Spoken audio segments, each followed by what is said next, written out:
evolving role of the company secretary in the 21st century.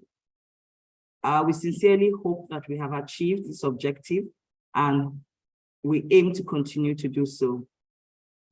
Year on year, we have had the privilege of having a distinguished subject matter team of experts as panelists, and this 10th edition of the Roundtable is no exception, under the distinguished chairmanship of Mrs. Ronke Shokefun, someone who I'm quite excited to have on the panel today.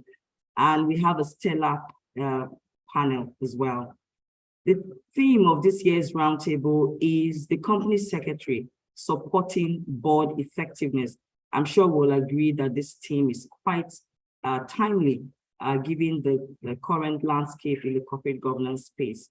And as always, we hope that the time you spend with us today will be worth your while. Before I introduce our panel, and for the benefit of those who are joining us for the first time, please permit me to very quickly introduce DCSL, after which we'll run through a few housekeeping rules. So very quickly, DCSL was an entity that was formerly a Deloitte entity. We used to be called Deloitte Corporate Services, but are now simply known as DCSL and DCSL Corporate Services in full. Our core competencies are in governance, training, director recruitment, executive selection, and under the umbrella of DCSL law, we provide legal and business and immigration advisory services. Thank you very much for your patience. I'm going to very quickly now move on to a few housekeeping rules. We request that you kindly rename your devices using appropriate names. So for instance, if you're using your iPhone or a Samsung device, kindly rename to your name and Agbo, for instance. Please leave comments and contributions in the chat box for the attention of all participants, and Q&A, question and answers in the Q&A box, which will be addressed during the Q&A sessions. We'd like to please draw your attention to the fact that the Roundtable is being recorded and that we are live on YouTube via our page, DCSL Nigeria. Kindly feel free to have your friends and colleagues join us on that platform. The session today is going to be a very interesting and highly interactive session. We'll have a very nice program flow. I'll just run through very quickly. So immediately after the introduction, I'll be handing over to the chairman of the Roundtable, who will then take over proceedings. We're starting with the an opening session, which will be on the company secretary redefined, new roles and expectations. And that session will be chaired by Mr. Yomi Adebanjo. The second presentation on the company secretary, influencer or implementer, will be taken by Mr. Uchenna Uwechi. And then we'll have a very short break during which we'll play a video on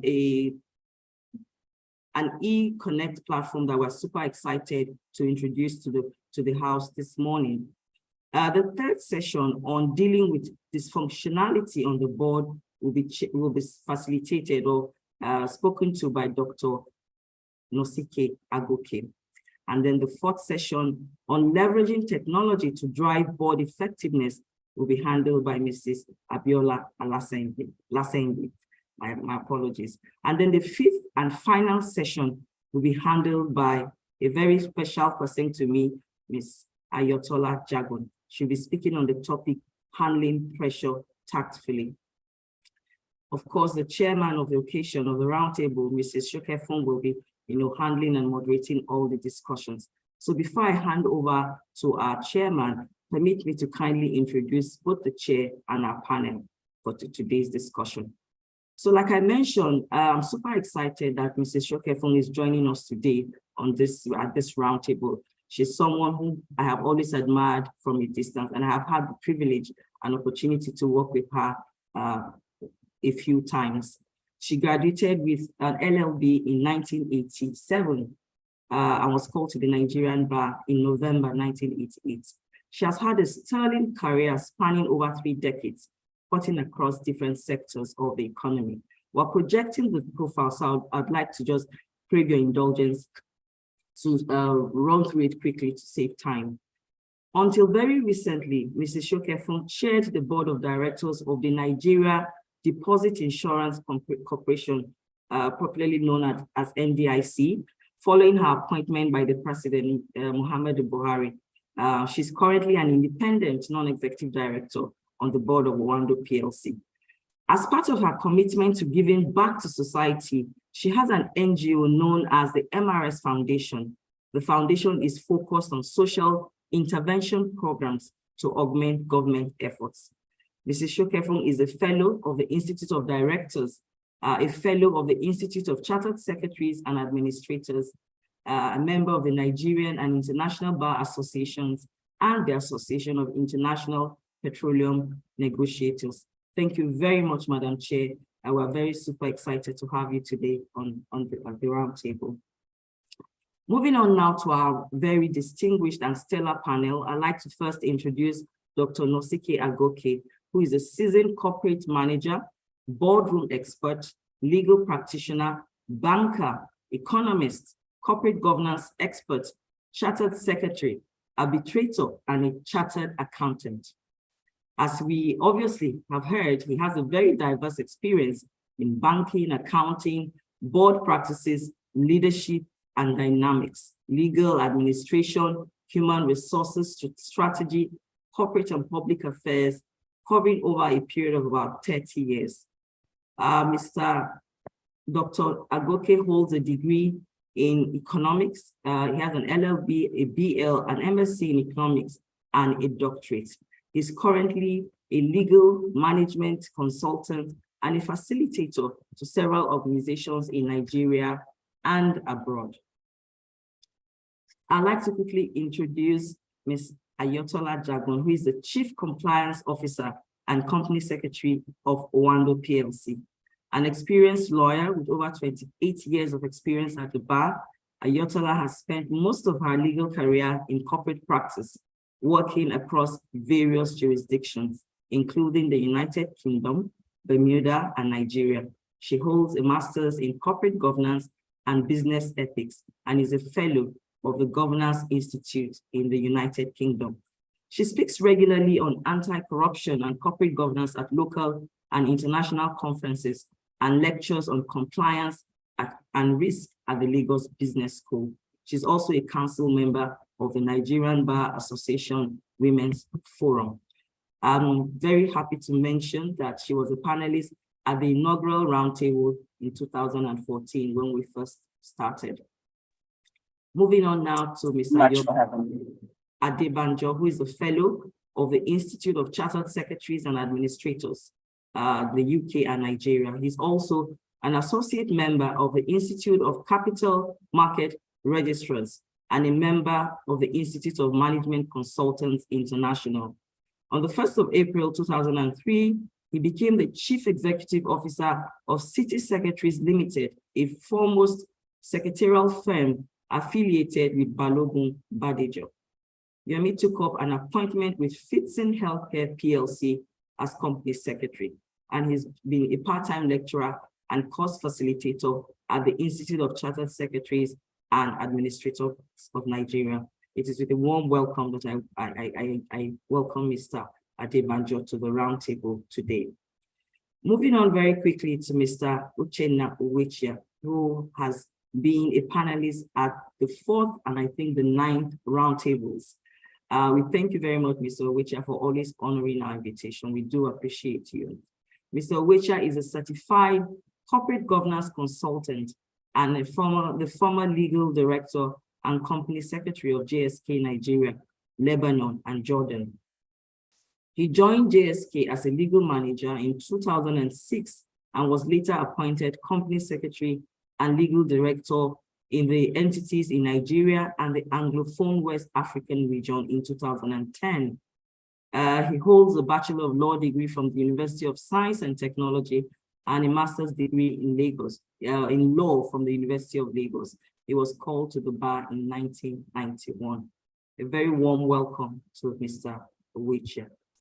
And then to the, not the last, but the fifth facilitators with a special welcome that I speak about is Abiola Lasende, who is the Managing Director and Chief Executive Officer of Ednisal Consulting Limited, She's also the founder, convener of the CIO Club Africa and the CIO Awards. She's a lawyer, chartered secretary, and a governance professional with over 20 years experience, garnered from different industries in Nigeria and a stint in Dubai, the United Arab Emirates. She's also the immediate past president of Caring Sisters Incorporated, an NGO for the empowerment of women and children, and equally serves as a non-executive director on the board of the Strap and Safe Child Foundation. Mrs. Lasende was a panelist at the 5th Roundtable, and we thank her for honoring our invitation at this very ground-making 10th Roundtable. And so, ladies and gentlemen, that's it. That's our stellar panel. Thank you very much for all being on the call early this morning. And thank you to our panelists for honoring our invitation as always. Would like to especially welcome our company secretaries who have always attended our roundtables, and to welcome those who are attending for the very first time. We hope, like I said earlier, that you'll find it worth your while, and we look forward to seeing you in future roundtables. On this note, I'd like to kindly hand over to our able chairman. Madam Chair, over to you, please. Thank you very much, Anne, for the very warm welcome and introduction. You've made my job a lot easier, by going through the profiles of our panelists. Some are familiar to me, some are not. But I'm sure we'll all make a good job of why we're gathered this morning. Good morning, dear panelists and participants. I am not going to take too much of your time. The introduction has been done. The subject matter of discussion couldn't have come at a better time. What are we gathered here to speak to this morning? We're essentially dissecting the board secretary, how important their role is and how they can assist the board in being effective in the discharge of its duties. I'm not going to take too much of your time in defining who a board secretary is or the legislation that enthrones that particular role. But I just want to speak, very quickly to a few things around who a board secretary is and how that position has come to be. The role of a secretary is pretty much a strategic position of considerable influence.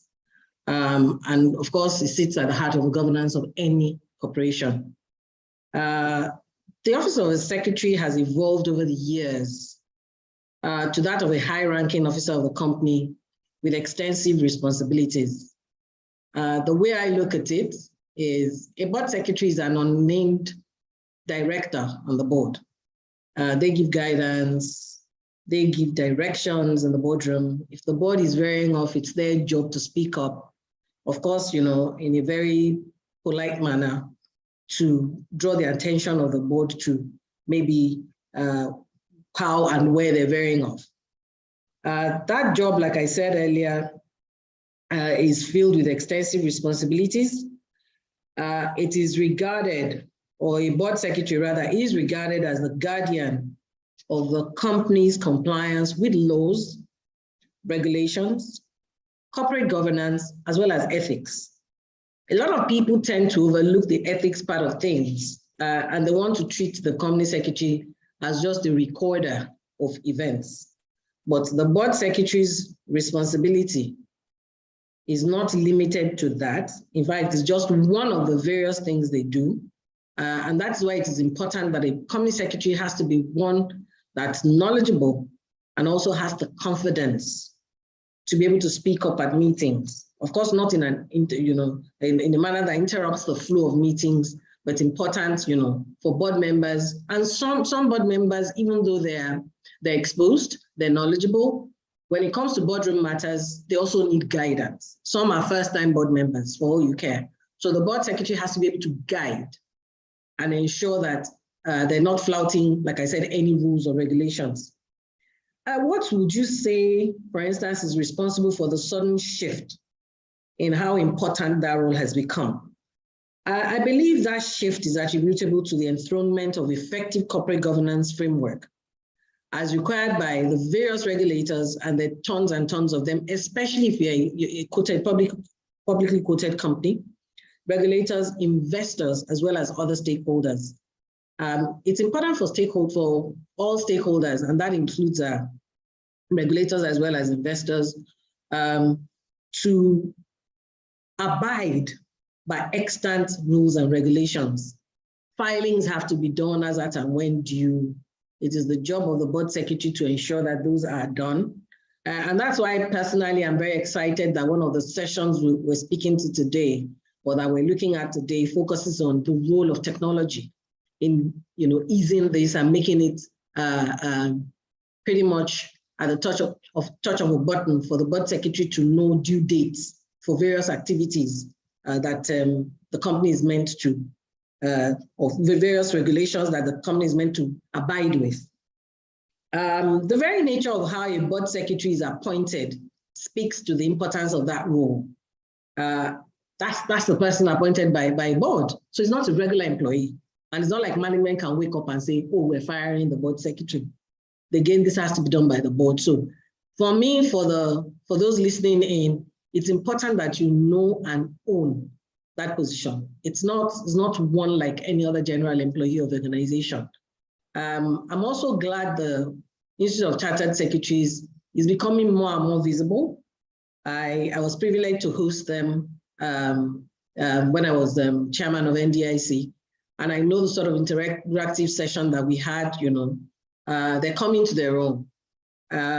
If anyone here is a chartered secretary, they also know how rigorous those exams could be.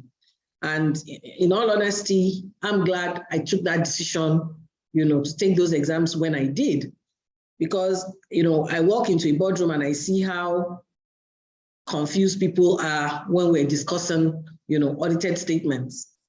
And sometimes people ask me, did you do accounting? It was only the accounting that I did as a chartered secretary that has guided me up till now. So it's important for a board secretary to own that position. Like they say, power isn't served a la carte. If you are put in that position, it's for you to own it and exert, as much influence, because you wield a lot of influence as a board secretary. A lot don't know that their content just sitting in the boardroom, quietly and taking notes. As I said earlier, that's not the job of a board secretary. You can bring in anyone to write your notes. It's also important for the board secretary to ensure adequate information flow. And also, more importantly, that person must safeguard his or her independence. It's very, very important. You can't be found compromising. You cannot be found to be sympathetic. Maybe not all boardrooms are acrimony-free. So where you have boards that have, divisions, you must be seen to be above board and independent. Your records must be complete. They must be succinct.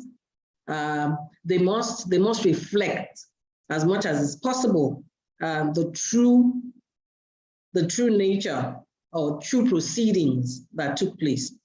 I personally am aware of a company where a board secretary compromised and took to the dictates of a section of the board and started altering board minutes. Regardless of the pressure you are under, you can't even be seen to do that.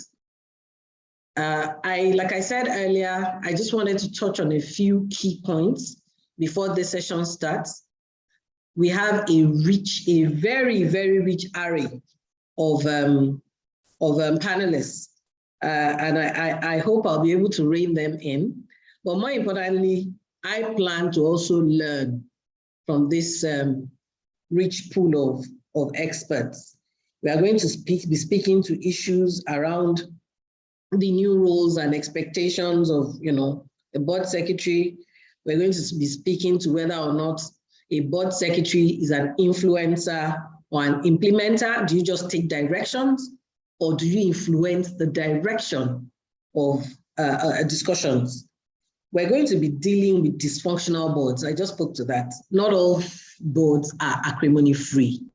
And it is important, therefore, to know where you stand as a board secretary and how you could deal with directors where you have a dysfunctional board. We're going to speak into technology, how you leverage on technology to enhance the effectiveness of that role. And this one delights me extremely, how you handle pressure tactfully. And of course, we will all benefit from it, like I said earlier. Let's just go straight into the sessions. Each of our panelists has 20 minutes to present. We have a quick break in between the first and second presentations, which is like a 5 to 10 minute break. Essentially, it's for us to learn a bit more about the DCSL Academy. And also, for those who probably just joined, they can grab their cups of coffee while the session is ongoing. But personally, it's indeed an honor and a privilege to be asked to chair this panel. I've looked at the profiles of past chairmen, and honestly, a bit inundating, but I hope to do my best today to ensure that we get the best of this season panelists. Thank you very much, DCSL. I will therefore immediately call on Mr. Yomi Adebanjo to speak to us on the company secretary redefined, the new rules and expectations. Yomi, you have the floor for the next 20 minutes. We're back on time. Thank you very much, Madam Chair. You are welcome. DCSL for the honor of this invitation, not taking it for granted. But I think Nika will do good by allowing me to share my screen. It looks like that permission has not been granted. Is that done now? Yes, it is, sir. Please go ahead to share. Okay. Just a moment.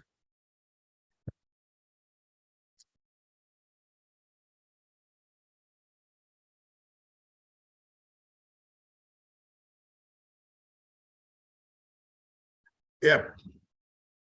Good morning once again. And let me start by acknowledging the good foundation that the chairman has laid for this event.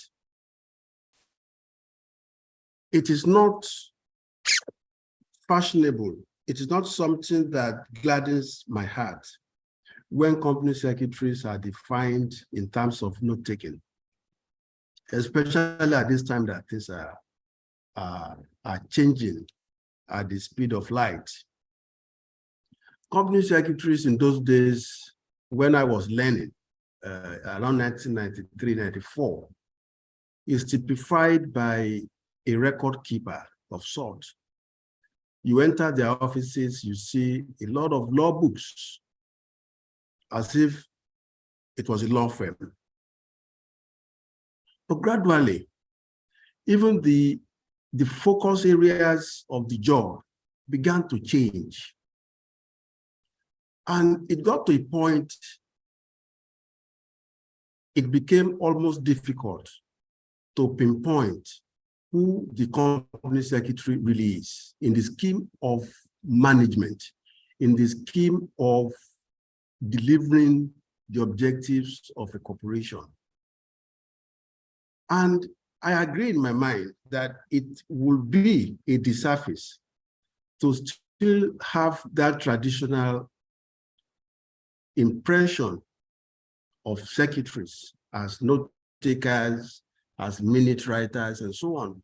Like the chairman said, I think I've repeated this at various events that I am opportune to attend this way, that if the job of a company secretary is reduced to taking minutes, I don't think I want to be in that profession.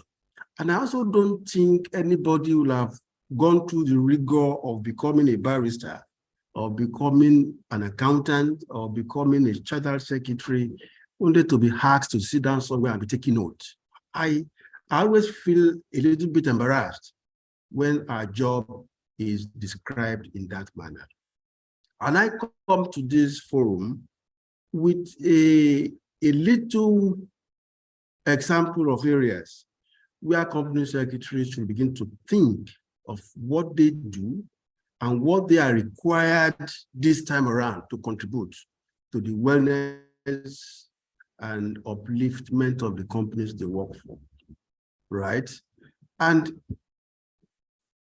I said here, for instance, that in the days past, a typical company secretariat is merely seen as note takers, things like that, and custodian of papers. They still do that, but not the same way they are used to doing them. The qualification for that role has also not changed. It must be a child secretary, a lawyer, or an accountant. 2020 CAMA retained that profession that pre-qualify a company secretary, especially for public companies. They must be pre-qualified and must be one of these professions or professionals. In as much as the requirement for that office has not changed and the qualification required has not changed, certain things have changed about the role. Unfortunately, I only have 20 minutes. A lot of things have changed. What are they? What do I want to present to you as having changed? Number one, the tools of the practice have changed, tremendously changed. In the days past, you are required to maintain statutory registers for the company. It was okay if you just open some books. In fact, at the beginning, you just go buy all these exercise books, hardcover, you read them out, or you go to, in those days, you go to Sabo Market. I mean, Sabo, there's an office called NOS, Nigerian Office Stores, and things like that. They have pre-printed statutory registers.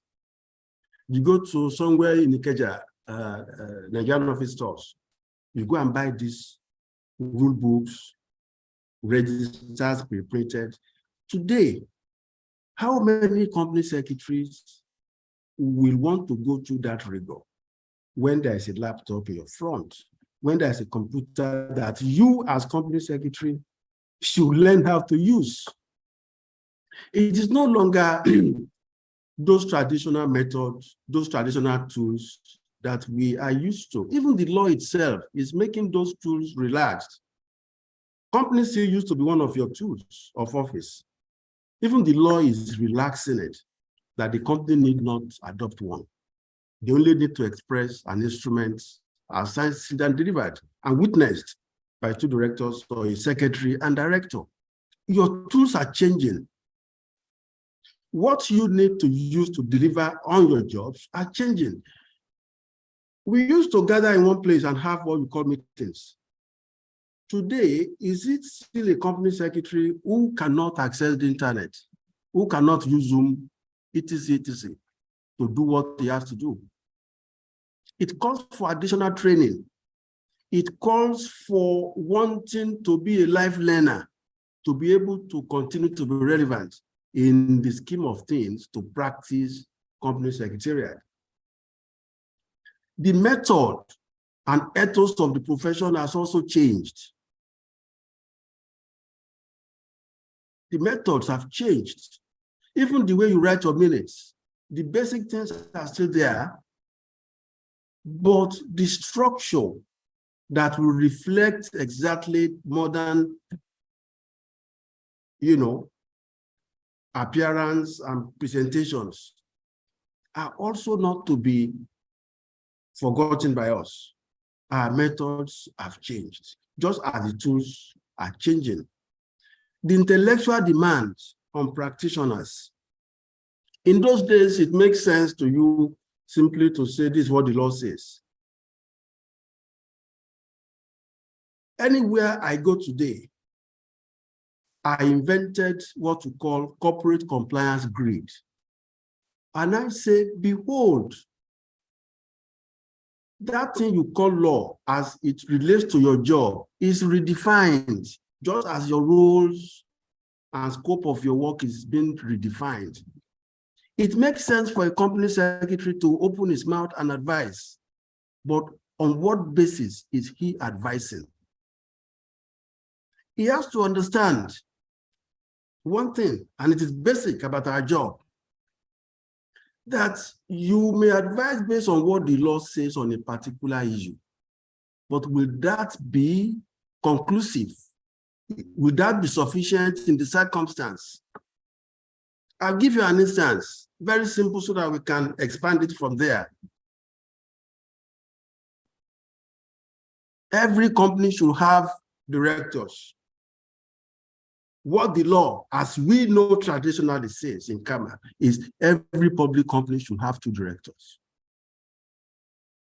Company secretaries of today will not advise just based on that provision of Kama. He also will want to think deep. If I say this to this board and they implement it, is still there somebody will quit them for just doing like that? Then he begin to think wide. Are there regulations that say no? He then begin to think, is this company a bank? And CBN regulations say something otherwise? Therefore, he begin to know today that the provisions of the law are the basic. Other things that are genuine and genuinely interested in sustainability of this entity has made other provisions that make your advice insufficient, inconclusive, if it is merely based on the simple traditional legal provisions. Corporate governance is there. Now company secretaries know that their role, what they are supposed to bring into this job, has been tremendously affected by principles of corporate governance. What used to be the norm is no longer the norm. There are standards. Company secretaries cannot stand aloof and say, well, it's not my job. I don't know about this standard. The overall responsibility for compliance rests on your shoulder. Therefore, we always say that what you bring to that job today is more than the laws of the Federation. In fact, it has been proven, literature abound, that the advent of corporate governance underscores the insufficiency of legal provisions, statutory provisions to run a company properly. Disclosures as provided in the law are not as sufficient as the ones we see in governance principles. 4, look at stakeholders. Your stakeholders have suddenly become wider. Today, you are talking about ESG. Who championed the report? The company secretary. That is not taught in School of Accounting. It is not taught also in law school. You probably won't see it also in other syllabus. But these are things you have to learn as a matter of contemporary issues. Getting them from regulations, principles, and recommendations of groups. They bear on your job. The stakeholders are enlarged. It used to be you and shareholders.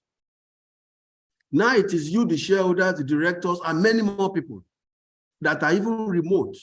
And we keep saying something, that of all the employees in the company, one of them that can be fired from outside is you, the company secretary. It only takes a regulator, even a major shareholder, to report your misdemeanor, to report your incompetence to the board, to report your incompetence at AGMs. Can you count number of secretaries who lost their job after the AGM? Your stakeholders are bigger. Your assessors are now more and more enlightened to ask the right questions, even at forums such as AGMs. And may God help you. If the board feel embarrassed by a question they could not answer, which they believe you ought to have advised appropriately on. For instance, disclosures The accountant will leave you to the game. Are the figures okay? Are the notes to the account perfect? If the other disclosure requirement, don't talk to me, talk to the company secretary. If the governance gatekeeper here, he should have told us. For those stakeholders want to see that what they are comfortable with in terms of disclosure are there. Your reporting is stellar. All of these things make your job more cumbersome, more demanding, beyond the rhetorics of this, what the law says. After all, what the law says is that accounts must be signed by 2 directors. Do you merely stop at that provision? You extend that provision to those of other bodies like FRCN to be sure that not just 2 directors as the law provides, there must be 2 directors that are certified to do so, having been registered by relevant government bodies. The social and economic environment is also impacting on how you do your job. Working from home. Can you execute from home if something requires you to sign for purposes of execution? Yes, you can do it. It only requires that you learn how to manipulate and use technology. Company secretaries of today are not the archaic type who sits in the office waiting for something to be brought so he can sign and slip off or attend meetings. How shallow thinking it is for somebody to have obtained masters like Professor Wager, and then is called a secretary, and he believes all that he has done in his life to have gotten up to master's level is to sit down somewhere and be taking notes. Does it make sense to anybody? I don't think so. Your job is robust. Whoever directs the board directs the company. Take it from me. Whoever directs the conscience, direct the mindset of the board, direct the company indirectly. So you look at yourself in that light. It's not about how you are saying, it's about how you know your job should be. The scope of your work has also become wide. I will see it as we go along. Oh, I wish I have much more time. From all of this I've told you, 1 to 5, the company secretary has become something else. What has he become? He has become a business facilitator. He understands the ever-changing business and regulatory environment and should constantly be on the lookout to address issues as they unfold. I give an instance here. A company was incorporated in 1974, having its objects as data management in the days when DBMS was in vogue. Another one was registered in 1976. Its business was photography to supply etc., and prints in the dark room, bring out photos, and people will clap. That was its object. That company is still existing today. Is somebody not looking at the company's memos? Is somebody not a custodian of the company's memo to say, hey, gentlemen, your business no longer exists. This object no longer reflects realities of today. How can we begin to think? How can we begin to address these objects and powers in the memorandum and make them align? Otherwise, the business will unfold in your eyes and you go back home. You facilitate what can be done, what should be done, how they should be done. I bet you months and sides, go to CAC registry today, get the articles and memos of companies formed 30, 40 years ago. If their company secretaries were left to their jobs, those memos would have been thrown away because they no longer reflect the currency. Even from the point of view of internal management, things have changed. In the days past, even the law didn't recognize, contemplate that there will be a revolution that we're having today in terms of people coming together for anything called meetings. And the article still reflects 1976 fashion. And there is one company secretary who is not saying, my board, please, something is wrong here. He analyzed and addressed the risk associated with the business. I'm sorry, I'm going to have to interrupt you. You have like a minute or two to wrap up, but I'll extend my another 2 minutes. I know. Oh my goodness. He's an innovation handler. Thank you. So take the next 4 minutes to wrap up. Thank you. He's an innovation handler. He's a risk manager. Let him not be called compliance manager anymore. He's a risk manager. He has his own risk register. His own risk metrics inform the board of what legal pitfalls, regulatory challenges the company may have unless they act fast. Let me also mention that he's a governance gatekeeper, playing a very key role in setting the tone and foundation for sound governance as a governance auditor and assessor that he is. He plays a key role in handling the reporting and disclosure obligations. And lastly, if time still permits, we expect from him, therefore, to be a good trainer. Those people you call your board members, they don't know. They are engineers, they are medical doctors. They are not as good as Dr. Agoke. If you find them on your board, train them in governance way. You must also be a live learner. However educated you think you are, things are changing around you. Productively advising the board and the management. That is where ego without arrogance comes in. I am the secretary of this company. Company secretaries are expected to have good oversight, insight, foresight, and hindsight of their functions, so they won't easily be dissuaded. Gentlemen and ladies, thank you very much. I know time is always not enough for me at an event like this. Thank you, Mr. Chairman, for indulging me for about a minute or two more. God bless you all. Thank you so much, Yomi. That was eye and ear opening. For the first time, to put in context, I heard you say an external party. That's the only staff an external party can actually get fired, and that there's nothing, but the truth, behind that. In my wrap up, I will speak to the details of what you spoke to. I'll just pick one or two things. You spoke to the changing tools. You spoke to the need for continuous training.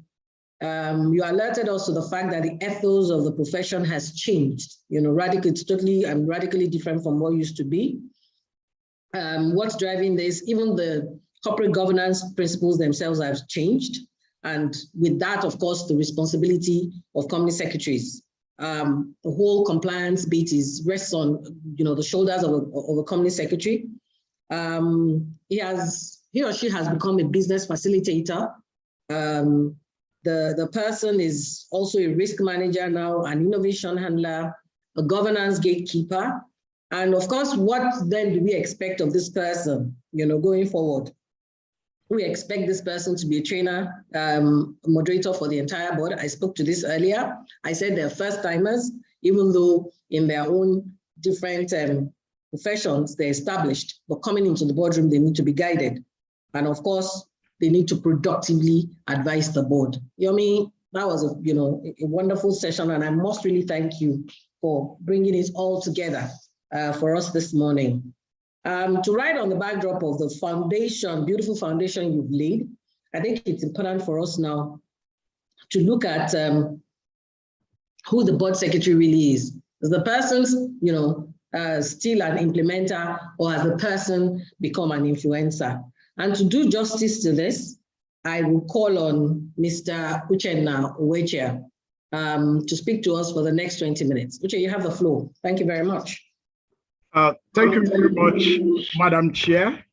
I think I just want to make a general statement. Clearly, 3.5 hours or so is not enough for our audience to know everything about the company secretary and how it can be an effective enabler of the board process. I agree. However, there is enough content that if you close your work, leave your table, go to the boardroom or to a meeting room, lock the door, and devote the next 3.5 hours to listening to what is being said, you will leave this session incrementally better. Why am I saying this? I'm saying this because from my experience, number one, I was a reluctant company secretary in the sense that I never had any training as we are having now. I never had the opportunity as we're having now of having this skill, this expert sitting together and talking to us. So see, it's not the slide. If you listen to my dear brother, the earlier speaker, Yomi Adebanjo, you see that he was talking to us. And this conversation is very important. You can look at the slide afterward, but the conversation is very important. Mrs. Shofeku, our chairperson, said, know and own the role. If you don't know what you are to do, you are not going to own it. She spoke about you can't compromise your independence or integrity. And Yomi said something. He said, whoever directs the board, directs the company, controls the company. And that is very, very true. I have some slides, but I will speak to a few of them so that we can have a fruitful engagement. I have a flow in my presentation, but I'll leave the first part, which is, can the company secretary step forward? So if we can go on, please, team DCSL, just go on moving the slide. Can the company secretary stand up? So I've left that one. So this is the flow. And you're going to understand that, and the chairperson referred to this issue, especially for public company, we can say that the role of the company secretary enjoys some statutory flavor. And for those who are very schooled in the jurisprudence of employments that have judicial flavor, you will know that you cannot just be hired and fired at will. And this foundation is important because often from my interaction, from my own experience, and my interaction with company secretaries, a lot of them live in fear. A lot of them are being intimidated. They are being suppressed. They are being crushed. And I agree with Yomi that the era where we just lie down flat and finance director, corporate account reporting manager, managing director, deputy manager, they are just trampling on us as if we are the doormat. I think that era should be done and gone. If you are working in an organization where they do not respect you, you should have respect enough for yourself to move. Because the reality is this: for what we contribute to companies, the difference we make in helping them maintain their license is most unquantifiable. The challenge we have is that most of the time we don't know our worth and our value. So let's look at who is the company secretary. Kama 1990, Kama 2020 is still the same, except that 2020 I've said small companies. I know small companies, turnover 60 million, asset 120 million, which we understand because there is a philosophy to promote small and medium scale enterprises, hoping that with time, they will grow, they will stabilize, and they will come into mainstream. So the appointment process by the code make it as rigorous as that of appointing a director. That's in recommended practice 8, 1, 2, 3, and 4. And then it speaks about the fact also that such a company secretary must be a senior member of management, a senior member of management, and it reports to the MD, to the chairman functionally, and to the MD administratively, which is quite understood. But if you look at the philosophy around it, it is to ensure that you are in a position, even the board is mandated to sufficiently empower you to do your job. And note, this is not just applying to the company secretary. Anybody working in the company secretariat is covered by this provision. Your work is important, and we need to understand why it is important. Now, we're looking at the issue about, is he an influencer or is he an implementer? Which one? And this topic is very important because if you have looked at the current issues, for example, the Corporate Secretaries Institute Association, which is the global company secretarial institute with representation of over 100 countries, as well as leading accounting firm, they have been carrying out research to find out, especially in this era of dynamic changes, in this era that Yomi referred to, where the business of yesterday is no longer the business of today. Think about COVID-19. Think about the other emerging pandemic, monkeypox. Think about the issue that happened in an institution recently, in an educational institution recently. Supposing it was a brand meeting that was going on.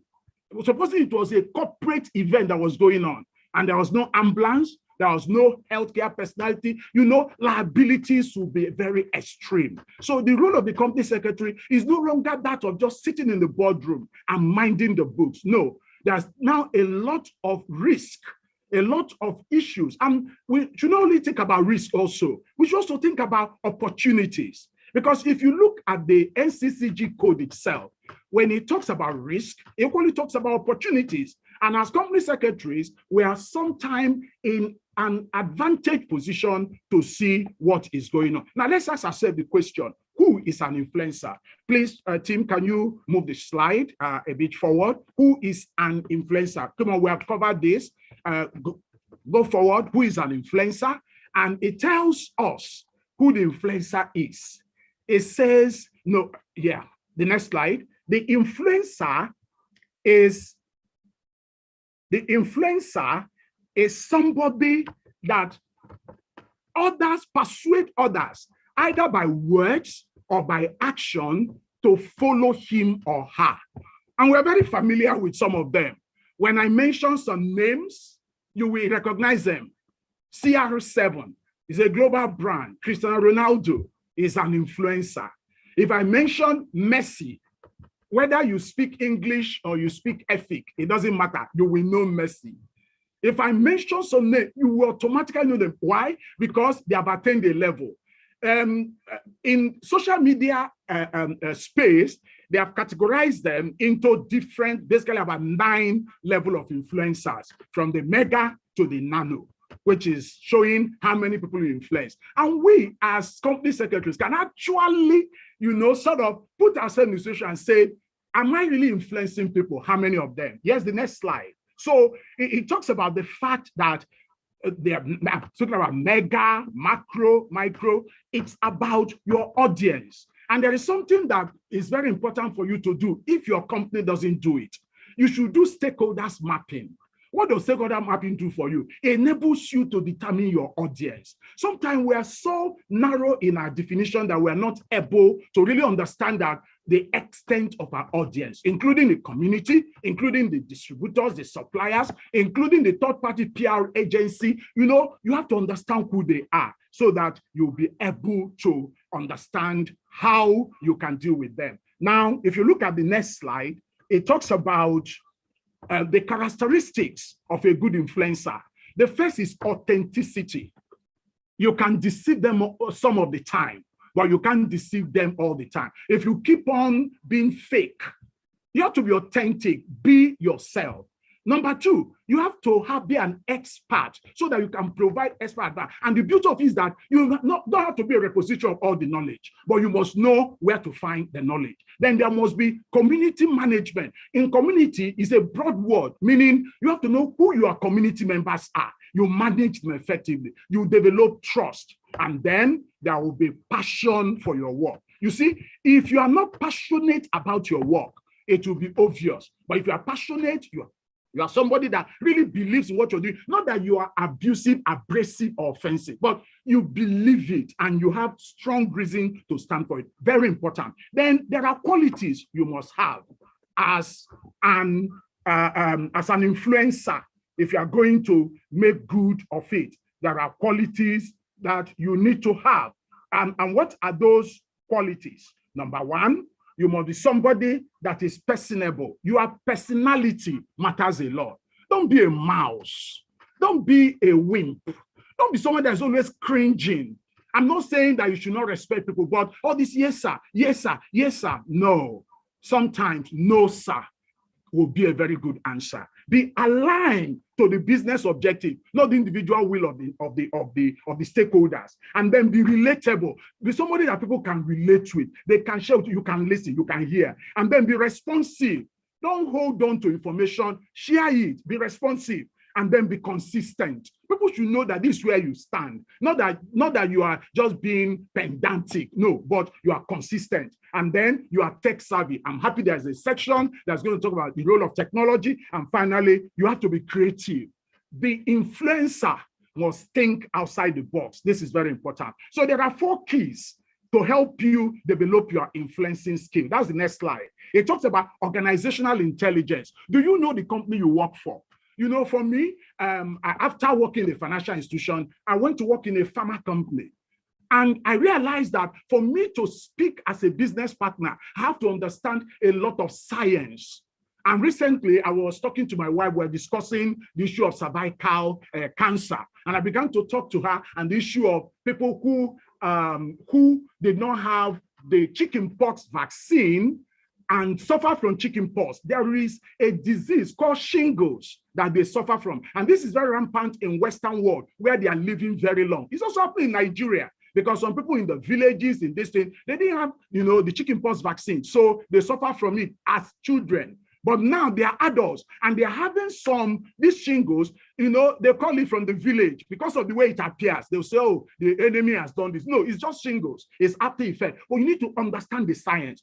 Know the organization, read the minutes, not just the one you wrote, but the ones that are after you. You have the annual report or the audited financial statement, pick them up and go through, understand the organizational history. Number 2, promote the team and yourself to create more visibility for the work you are doing. You should always not, assign all the credit to yourself, but promote the team. And I found out that tool is very important. I'll speak to you subsequently. And then trust building. You need to build and maintain trust to guide people through risk and change. And finally, you need to leverage networks.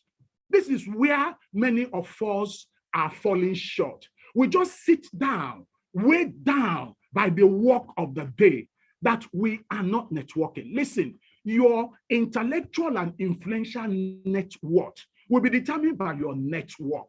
Because if you don't network, you don't attend this program like this, how will you hear what is going on? You don't have the numbers and the names of people like our chairperson or Mrs. Ajagu or DCSL. How will you get help? And there is so much help now out there that it's a shame if company secretaries and members of the department are not making use of it. You need to deliberately build your network. Because if you don't, I'm telling you, is going to cause a lot of issue. Now let's go to the next slide. Just a question. Who is the first person on the screen? The first man, the one on the extreme left.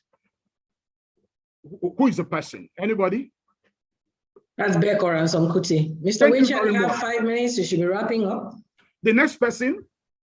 That's Madam Nafdak. Dora Akinwumi. That Dora Akinwumi. The first thing that came to my mind was Nafdak.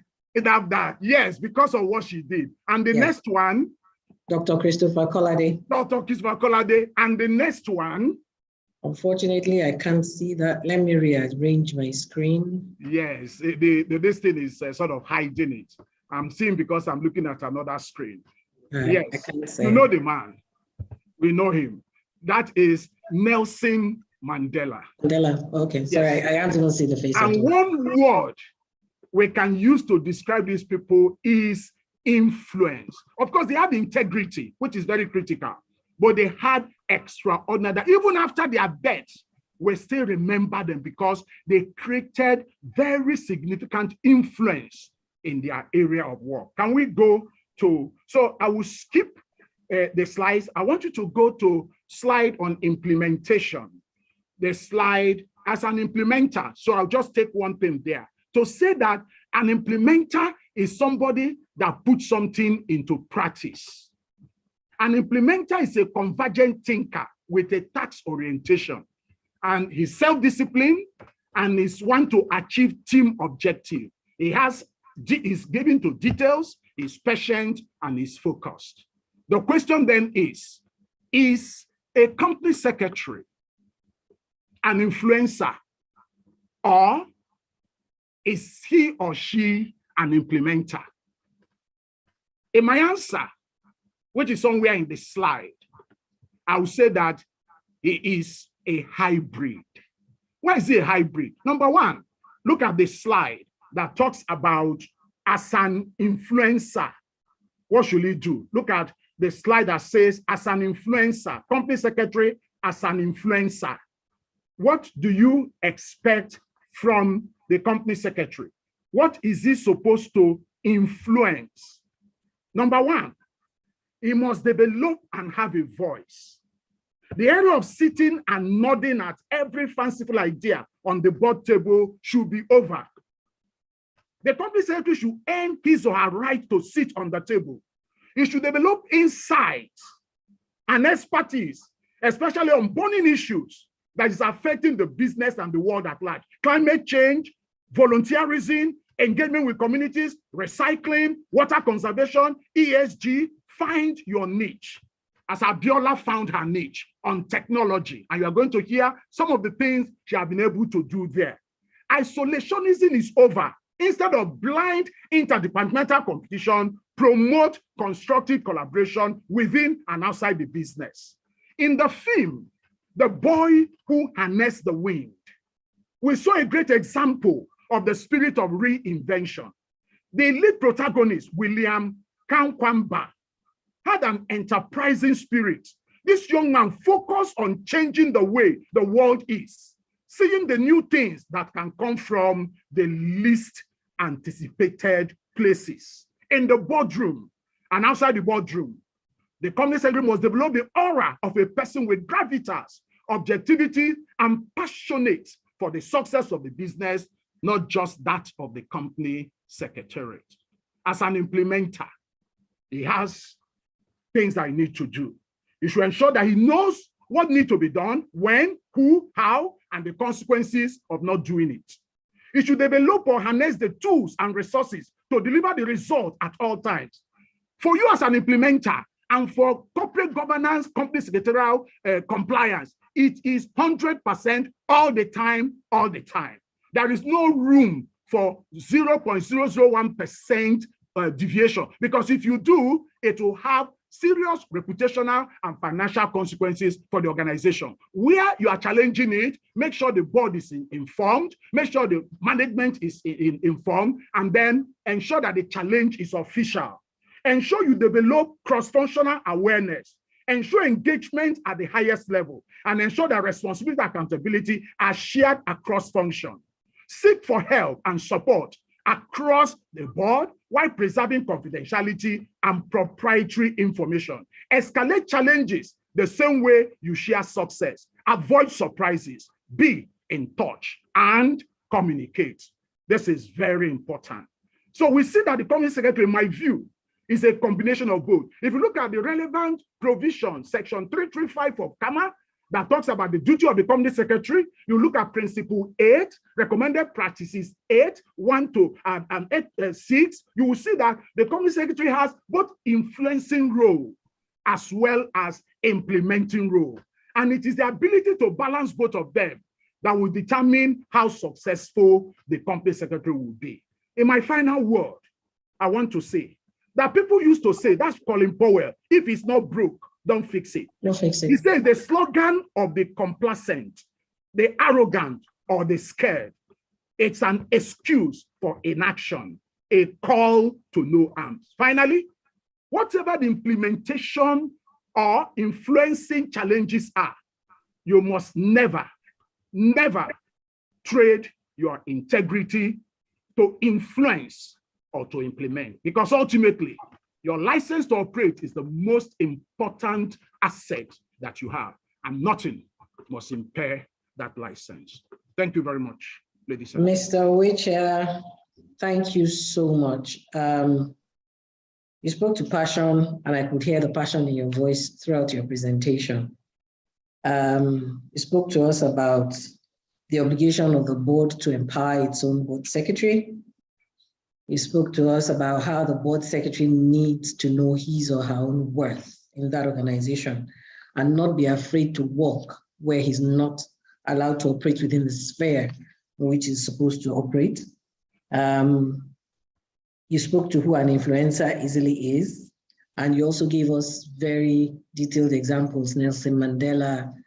For the footballers, in the order in which you took them, you said Ronaldo before Messi. I'll put Messi before Ronaldo. And that's a personal bias. That's personal bias. Yes, it is. You also said the board secretary should be an expert. That person must be true to himself or herself, must be aware of the community in which he or she operates, must develop trust, and also develop a passion for what he or she does. In terms of the qualities we look out for in someone in that role, that person must be personable, that person must be tech savvy, that person must be creative. And of course, to be an influencer, that person should be able to build trust, promote his team, leverage on the networks that he has, have organizational intelligence, because your net worth is determined by your network. A lot of us, like you said, don't network enough. There is no one of us that's not shy, you understand, but you have to break it. It's the only way you can grow, when you mingle with others. You also spoke to who an implementer is. And of course, in your summary, you let us realize that the board secretary is actually really a hybrid of both an implementer and an influencer. In wrapping up, you said to us, the board secretary must have a voice, must have a seat on the table, must have a very calm demeanor, can't easily be seen to be ruffled, must be practical, must be dependable and orderly, must follow procedures and rules, and of course, respect the chain of command. That person has to be thorough, must pay attention to detail, must be tenacious, you can't quit, and of course, self-disciplined. I like the way you left off, and I must thank you yet again. This honestly is a very solid foundation for our next discussion, which is how do all these fused together help someone who's working with a dysfunctional board? But before we go into that discussion, we'll take a quick break for people to grab their coffees. And also, it's an opportunity for us to familiarize ourselves with what DCSL, what they do, and of course, also speak briefly to the academy. Nick and Anne, are you both ready? Because we can roll. Exactly 5 minutes, we'll be back in the room. Thank you so much again, Mr. Wecha and Yomi. Thank you for the morning session. Thanks so much. Thank you. Madam Chair. Thank you.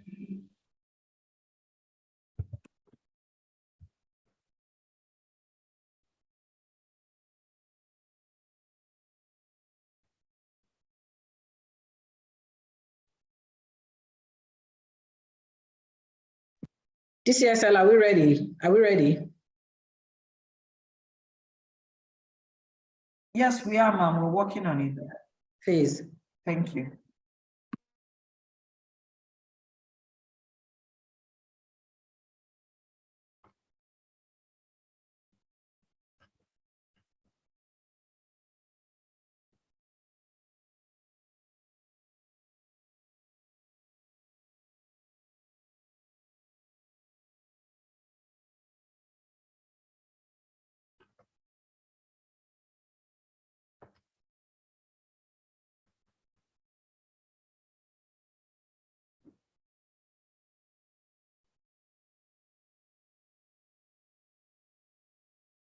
The evolving dynamics associated with the management and governance requirements of organizations have necessitated the need to employ the use of technological infrastructure in corporate governance practices and secretarial administration. DCSL eConnect is a mobile and web application that enables directors on diverse boards to connect and collaborate remotely. It allows for easy and efficient organization and scheduling of meetings, management of documents, board approvals, board polls, monitoring compliance, undertaking board evaluation and board trainings, and a lot more. DCSL eConnect is an indigenous app, cost-efficient, and has a user-friendly and intuitive interface. It also has personalized and virtual group communication features and enables directors to attend online meetings in real time with one-on-one and group video calls. Be a part of this fully integrated and secured platform. DCSL eConnect. The evolving dynamics associated with the management and governance requirements of organizations have necessitated the need to employ the use of technological infrastructure in corporate governance practices and secretarial administration. DCSL eConnect is a mobile and web application that enables directors on diverse boards to connect and collaborate remotely. It allows for easy and efficient organization and scheduling of meetings, management of documents, board approvals, board polls, monitoring compliance, undertaking board evaluation and board trainings, and a lot more. DCSL eConnect is an indigenous app, cost-efficient, and has a user-friendly and intuitive interface. It also has personalized and virtual group communication features and enables directors to attend online meetings in real time with one-on-one and group video calls. Be a part of this fully integrated and secured platform. DCSL eConnect.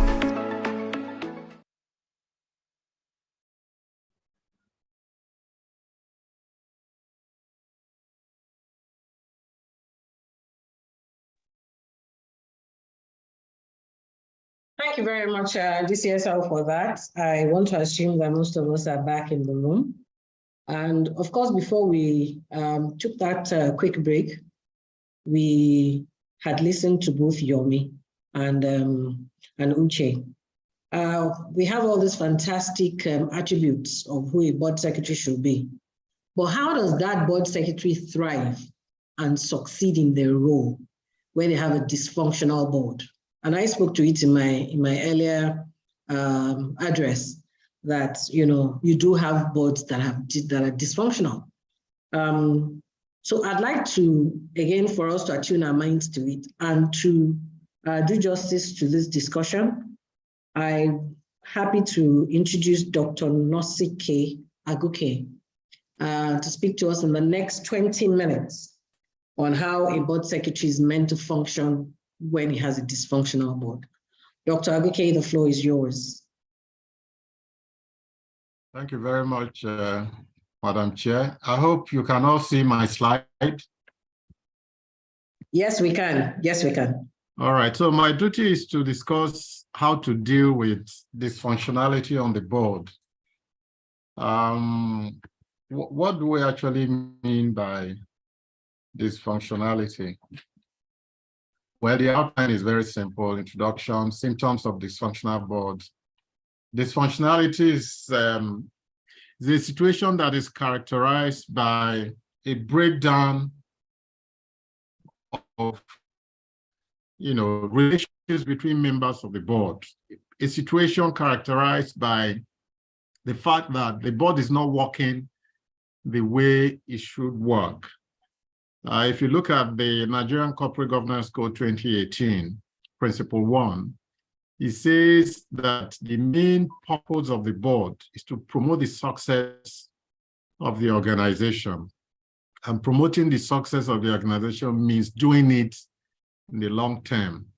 Now, if the board is not able to discharge those duties, the responsibilities enshrined in Principle 1 of the Nigerian Corporate Governance Code 2018, then it means the board is completely dysfunctional.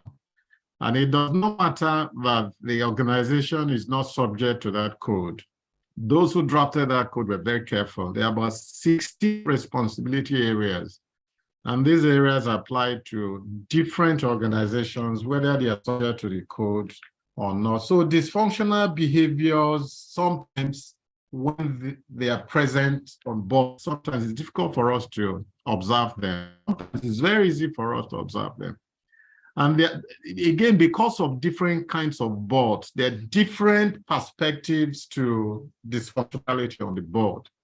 So you have big boards that have up to about 20, 25 members. You also have boards that have about 5, some boards have 3.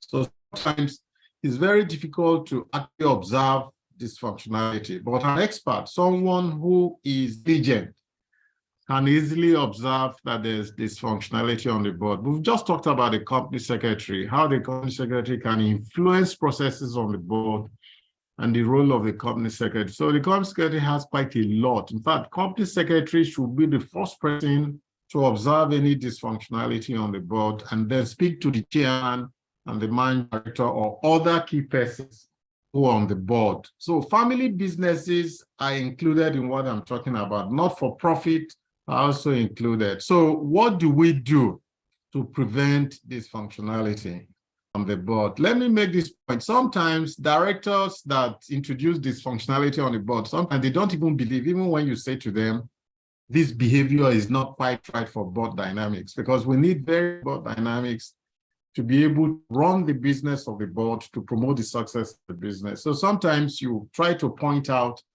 to a particular director that this behavior is not quite right. Now, the company secretary, most company secretaries find it very difficult to put it this way. So you walk through the chairman as one of the ways of dealing with the issues of functionality, dysfunctionality on the board. So what should we do? First of all, there are symptoms that are present that give you the indication that there's dysfunctionality. One of them is lack of decision-making. Sometimes you find that a board will have a board meeting. I mean, last week I had a board committee meeting. We spent from 10 a.m. to about 5:30 p.m. Sometimes you find that you spend a very long time and you think back and find that you haven't really made a very significant decision. So when you have meetings of the board where there's a lack of decision-making, then there's a problem on the board. When you have a board where during meetings, strategic issues are not given enough time for discussion, there's clearly dysfunctionality, because the board is actually supposed to be minded to strategic issues, not really operational issues, even though sometimes, because of the oversight functions of the board will also want to know what is going on operationally. So when meetings last several hours, I did a board evaluation and governance evaluation for a bank, and before we undertook that project, the bank board meetings were held for 2 days. You know, the first day, the second day, the board meeting continued. That was completely, dysfunctional. And we had to set processes in place to enable the board to reorganize its processes to ensure that that particular aspect of dysfunctionality was dealt with. So when you have your board meetings lasting several hours, there's a problem. Then lack of constructive challenge is also a problem that gives you a sign of dysfunctionality on the board. Poor board leadership. If the chairman is not skilled enough to run a typical board meeting and run relationships, board dynamics competently, then there's dysfunctionality. It means that the chairman's incompetence has introduced dysfunctionality on the board. Another sign of dysfunctionality is poor composition of the board. For instance, the issues of diversity. If diversity is not properly arranged, then you are likely to have people on the board who are not coming with skill sets that will enable the board to be propelled to achieve the goals that the company has set for itself.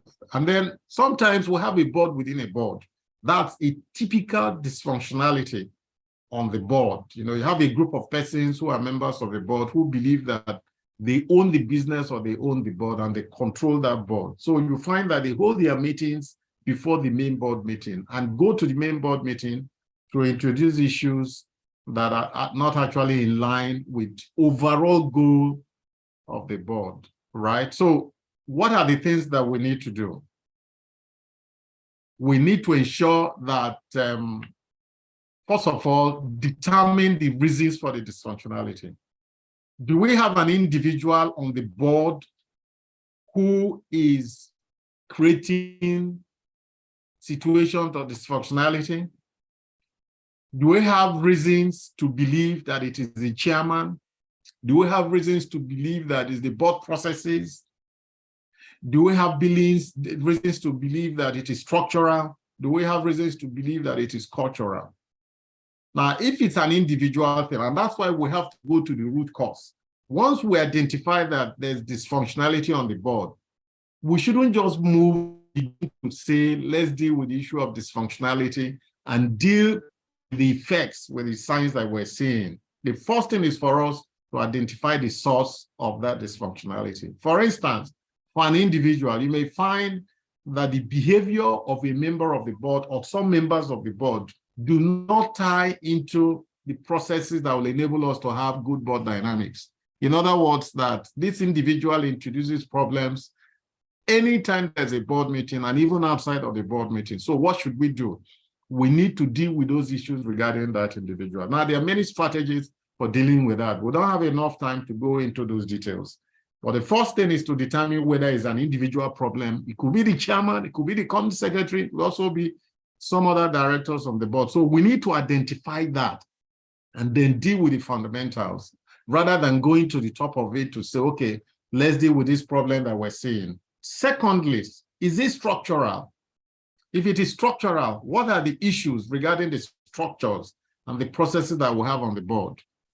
Right? So if it's structural, perhaps policies, the board charter is not properly drafted, our policies are not properly drafted, we don't have enough policies, we don't have the kind of policies that we need to enable us to put directors in a position to behave rightly and then pursue the goals of the company. If it's structural, then we need to deal with the issues of structure, the issues of policies, and the issues of processes. If it is cultural, we need to look at the culture of the board, because sometimes this functionality comes from issues regarding culture. So what's the culture of our board? And this is why I keep saying that the first thing for an induction for board members is to include a detailed analysis of the culture of the board. Culture of the company, yes, but the culture of the board is also very important. So we also need to look at the culture of the board and determine whether it is the culture that is giving us this problem. Now, all these three elements, the individual, the structural problem, the cultural problem,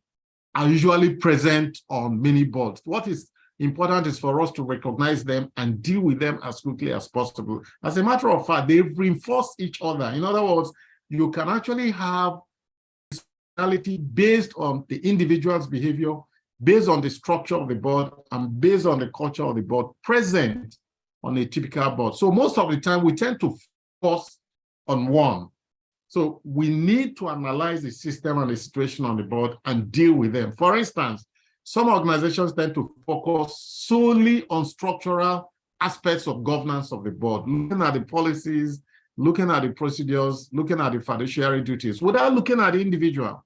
The human element is also a very important element. So we also have to look at that, because even when you redraft your policies, you redraft your governance documents, if that individual member of the board, and in this case, including the company secretary, is not willing to comply with the policies and the procedures that you have put in place, those policies and procedures will not work.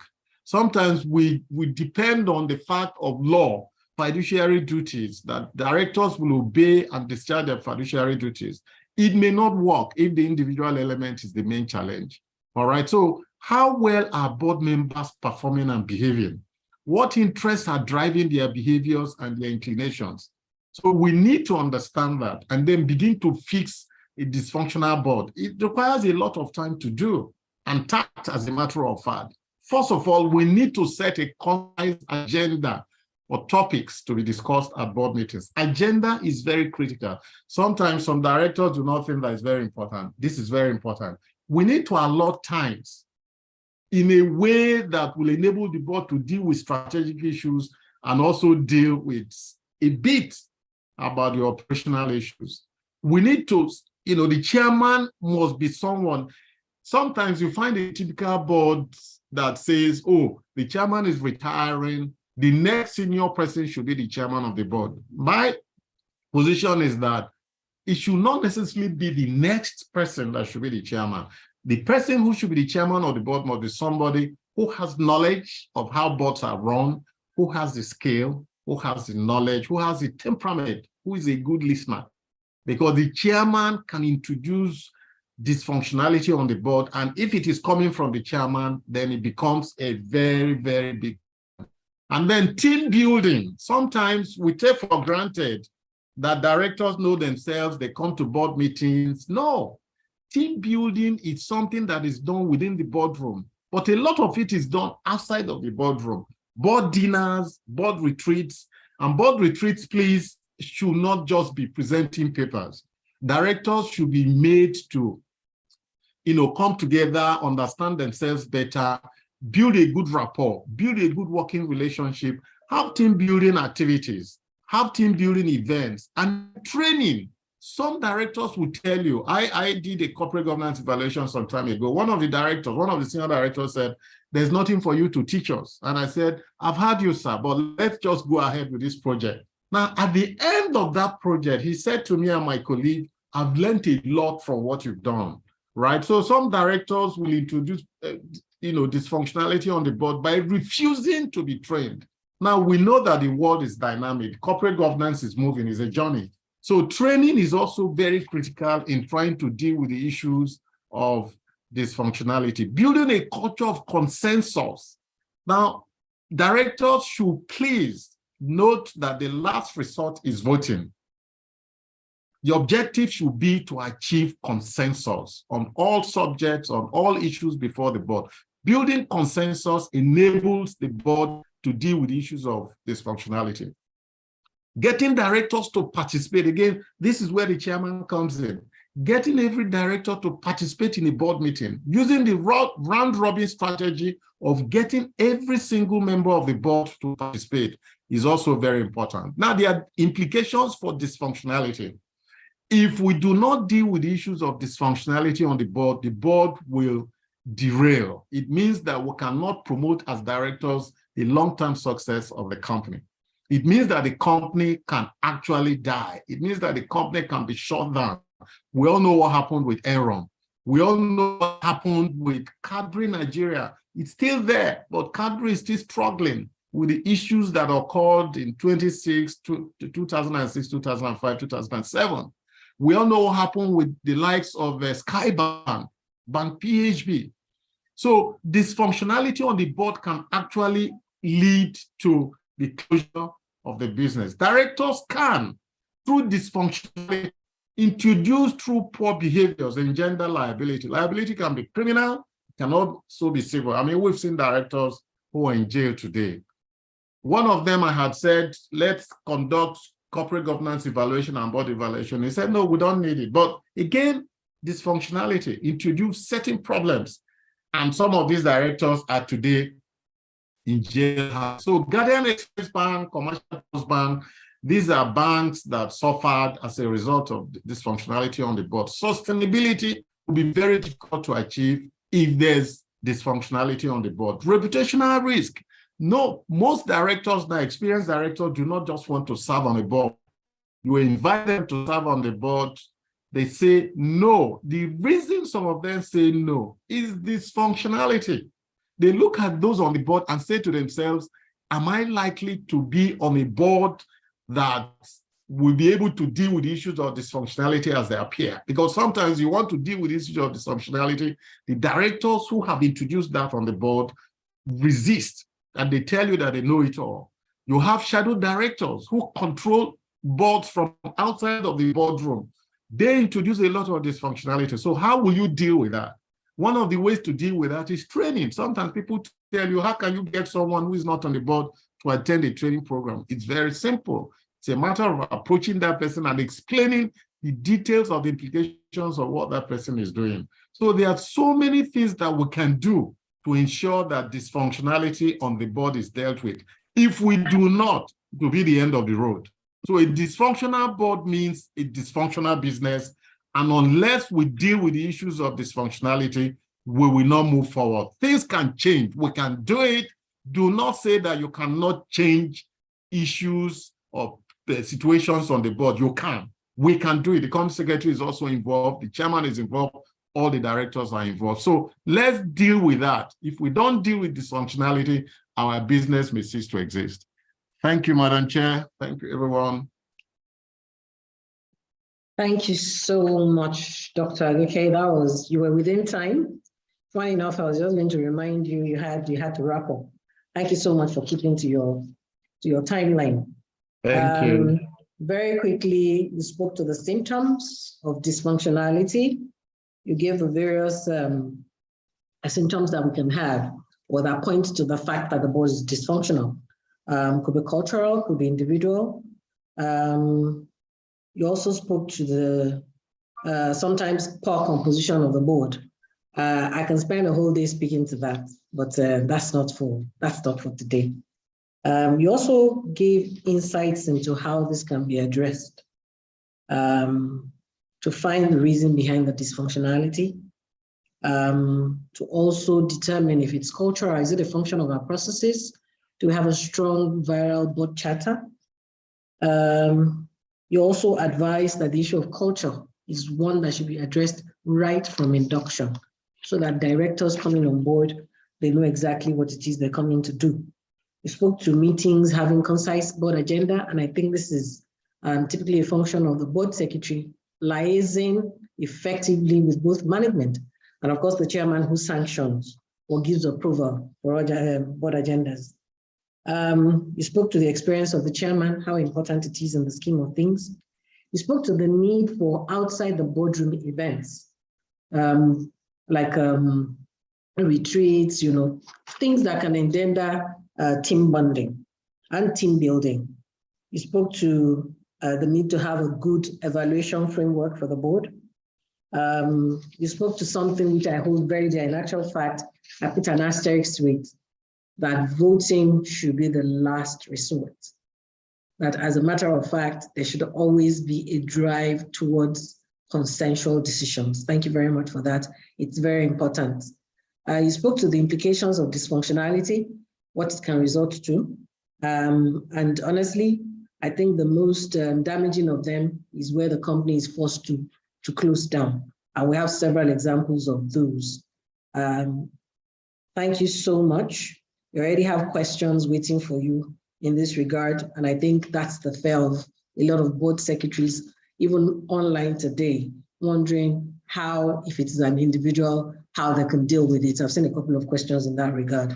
But before we take those questions, it is important, like I said at the start of this session, that we know in all of this, I've heard several things about AI, artificial intelligence. We've heard several things about leveraging on technology to enhance the role of the board secretary and improve their deliverability. And to speak to us on the importance of technology, or leveraging technology rather, to drive the effectiveness of the board, to speak to us, I'm going to call on Mrs. Abiola Lasseindi. Abiola was introduced earlier. She has the next 20 minutes to convince us that technology can actually help us do our work better. Abiola, you have the floor, and welcome again. Thank you so much, Madam Chair. I must commend this. I've been looking at you, look very beautiful this morning, and I couldn't help giving that to myself. Thank you so much. I want to express my appreciation to DCSL for making me part of this family. It's always a great delight, an honor for me to be part of the great initiatives. Every time we have this sort of session, I go away enriched. I go away with so many takeaways, so I don't take it for granted. Whenever I get called upon, I just put everything I can as much as possible aside. So I want to thank you. I see my sister, Miss Bisi Adeyebi somewhere, she's the quiet force behind this whole thing. She hasn't said a word, but she's here with us and her leaders and Nike and the rest of the team. Thank you. And I really want to appreciate the forerunners, my ogas, Dr. Nosike, Yomi, and Uche, for the solid foundation you've all laid. a lot of insight, the practical examples, bringing everything you're saying to life. For me, it's invaluable. So thank you for those solid principles and the passion with which you have demonstrated what we have heard so far. I'm just going to be building a bit on that. I'm looking at my time now. I have 20 minutes. And my topic, I'm absolutely at home with it because of my recent, sojourn into the IT ecosystem, which, by the way, was not something that was premeditated. It wasn't something that I thought about. It was just an inspiration from God. I will just say it as it is. Getting into the IT ecosystem was just a dream, like a vision, and I had a large stakeholder community helping to interpret that dream. I'll talk a little more about it, but let's really focus on why we are here, especially this segment. And it's really to talk about technology and how we can leverage technology to drive board effectiveness. Sorry, I thought my screen was up already because I opted to share myself. Up till a couple of minutes ago, I was still fine-tuning some thoughts. Please confirm that you can see my screen, especially in the presentation mode. Yes, we can. Thank you. Right, so we'll be talking about technology, and I always like to say this: technology is future forward forever. It's like anybody can say amen to that. Technology is forever future forward. It will always give you that niche.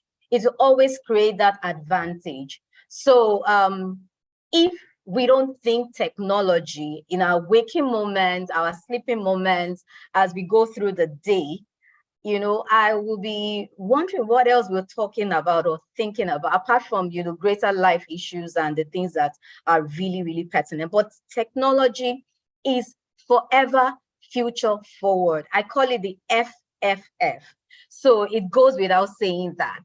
It has tremendous advantages when we situate technology within our business, within our ecosystem, and now within a subject matter that is so dear to all of us. That is governance, board governance, and how we can always create a difference. So for me, if you don't differentiate, if you don't innovate, if you don't reinvent your systems, then that is a call for disaster. In fact, in the marketing brand, we hear that if you do not innovate, if you don't differentiate, you die.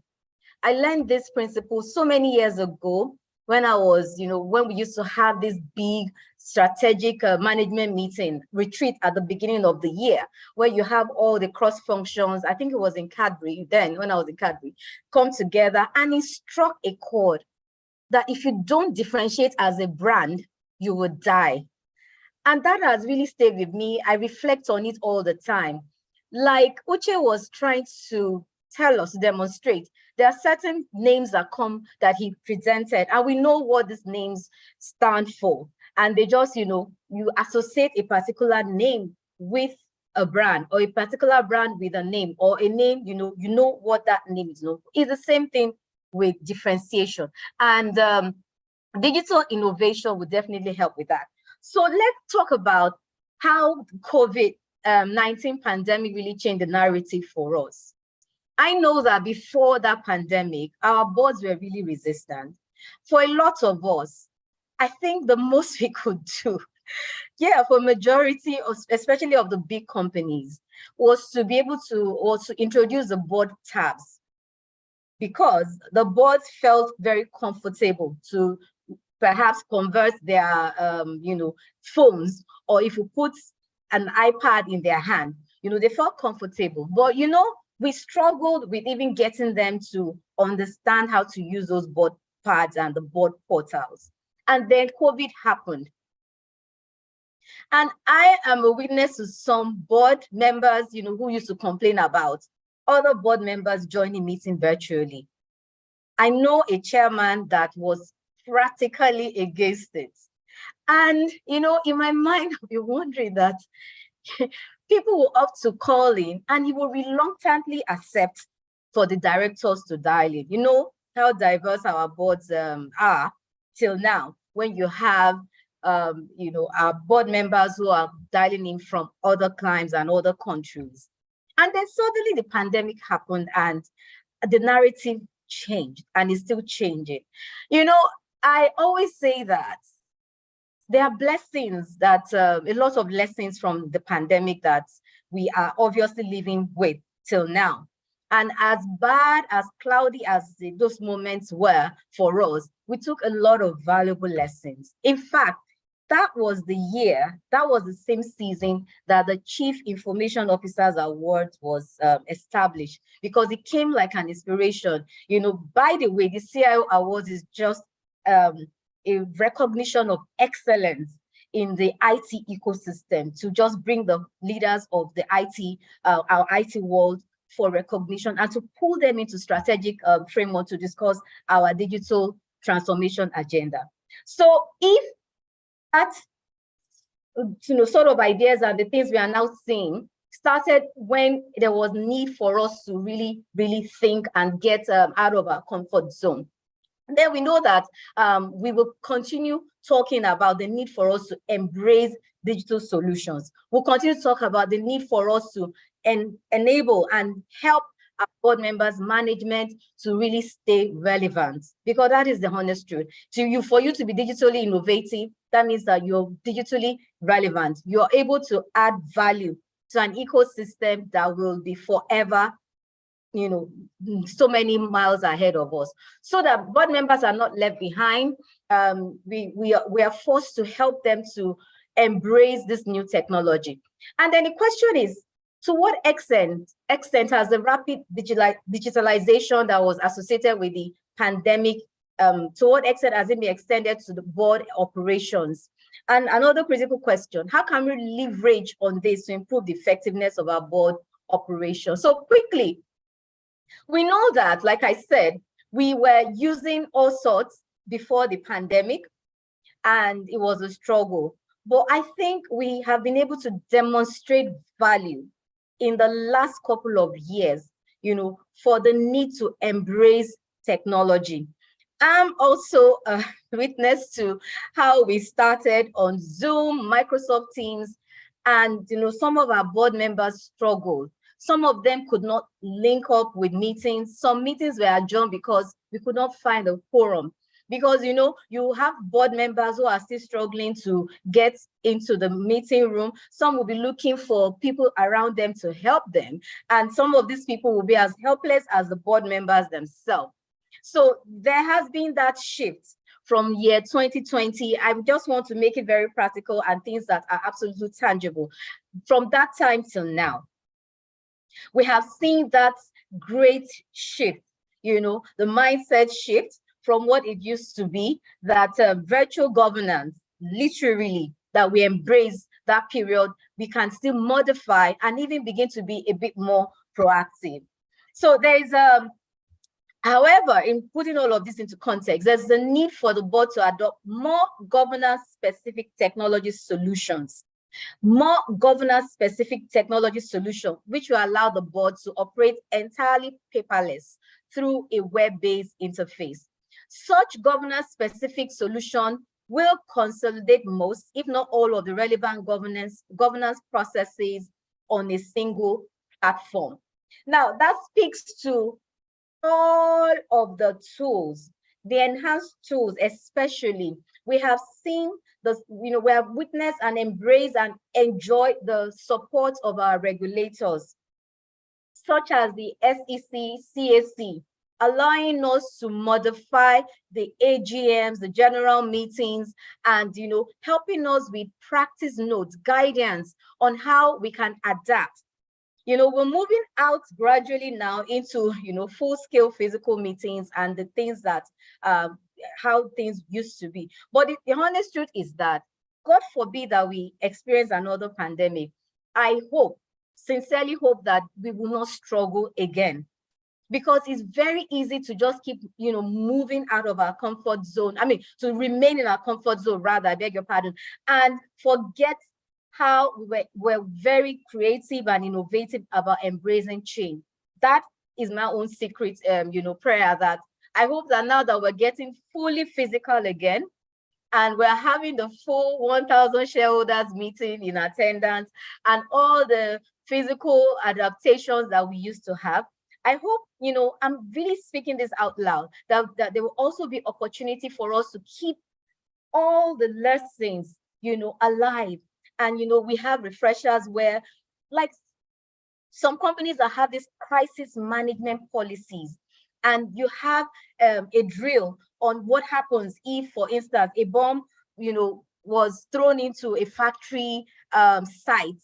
And we talk about this at risk management meetings. I'm hoping I'm speaking especially to those practitioners, the governance practitioners on this call, that please don't forget what it used to be. Please keep it as a top agenda, as part of the risk management, framework, that we keep talking about this under the legal company secretariat risk and things that could just blow up again, so that we don't struggle. I know companies that did not come out of the pandemic well, especially the small, medium scale companies that, when I was transiting, that was what I really wanted to do, just to give back and tell this SMEs that, look, governance is inexpensive. You can set up an advisory board and you don't have to, have a big budget for that. If you can't do a management board where you put all your directors or your CAC, corporation papers, start with an advisory board. Invite people you really admire. January 2020, and then, the pandemic just blew up and this idea came up to start appreciating the IT ecosystem. That was what I wanted to do. So therefore, we need to keep that message alive. We need to adopt a digital governance risk management framework. These were things that we never talked about. We'll talk about, okay, let's look at the financial risk. Let's look at the health and safety issues. Our usual risk management framework did not envisage the kind of things that we saw during the pandemic. So let me go back to this. The benefits of adopting a digital governance framework, they are so numerous. It leads to increased efficiency of board operations. It allows the board members to focus on more essential matters, and then, the low-hanging fruits. You have shorter meetings with higher attendance rates. I'm running this webinar from the comfort of my home. When Nike called me a couple of days ago, the first thing I asked her was, I hope it's virtual. Because the disruption of, thinking of how to jump into a significant meeting or an event like this, and then the logistics and everything, because the notice was coming a bit, late. The first thing was, I hope it's virtual. So you have the advantage of having everybody come on board from wherever they are. And of course, there's reduced administrative costs associated with physical meetings. Sometimes companies will need to hire meeting rooms, go to fancy hotels and all sorts of things, more circulating board papers and resolutions, accelerated communication amongst board members. Like Dr. Nosike was alluding to the fact that when there's this functionality, you trace it back to some communication issues, emotional intelligence issues, and things that are just not, very well presented. Now we'll look at the pitfalls of technology in board operations. We cannot, turn a blind eye to the pitfalls and some of the risks of adopting technology. And again, this goes to highlighting this, being conscious of this, and then planning your mitigation against such things, because you will always have it. Cyber security risk is a big agenda within the IT ecosystem, because it comes with the package. It comes with the package. It's like marriage, the good, the bad, the ugly, So it comes with that package. And my charge is, as you're embracing technology, especially advanced technology, you must create room, you must create an agenda around cybersecurity risk and how the company will also take a position. And it starts with the board. As you're presenting the value proposition to embracing technology to the board, please don't leave them wondering all of this cybersecurity risk, you're going to get them more agitated. If they pick up their phones and they are looking at CNN and there's something has blown up in McKinsey Consulting, and they're like, but that was the board portal that Biola just introduced, but that was the technology tool that Uche just introduced. You get them agitated, and then they more or less they're already antagonistic and they want to throw the baby and the bathwater away. Digital incompetence is another thing. A lack of digital savviness on the part of some board members has been observed, and if not properly addressed, successful digitalization of the board may remain a pipe dream. To address this, please ensure that the board members are provided with training. They need to learn, they need to unlearn, they need to relearn. Like Dr. alluded, said a few minutes ago, some will feel that you have come to train them, they are more qualified than you. So it has to be presented with a solid value proposition. That's what I mean. Demonstrate what if you're not doing this would be. Paint a picture of success when they're adequately and properly trained. Paint a picture of what it will look like if they reject such strategic interventions. Biola, I'm sorry to interrupt you, but you have to start wrapping up. You have less than 5 minutes. Okay, thank you. So I'll move on quickly. Then, of course, we need to look at managing confidentiality. Confidentiality is usually an issue where there are multiple tools in use by a board. So you can imagine a board member giving his board tab to a grandson or a nephew or a niece, and then they get really interested. And some of them may even like carelessly leave things around. So you need to keep talking about this. Adopting governance technologies like a board portal solution can improve the security and confidentiality of communications among board members. Yes, this is the intention, but the key is to ensure the adoption of a purpose-built solution with the requisite security feature. So this is really, really important. That as you're putting these tools in their hands, you're helping them to safeguard the company's information.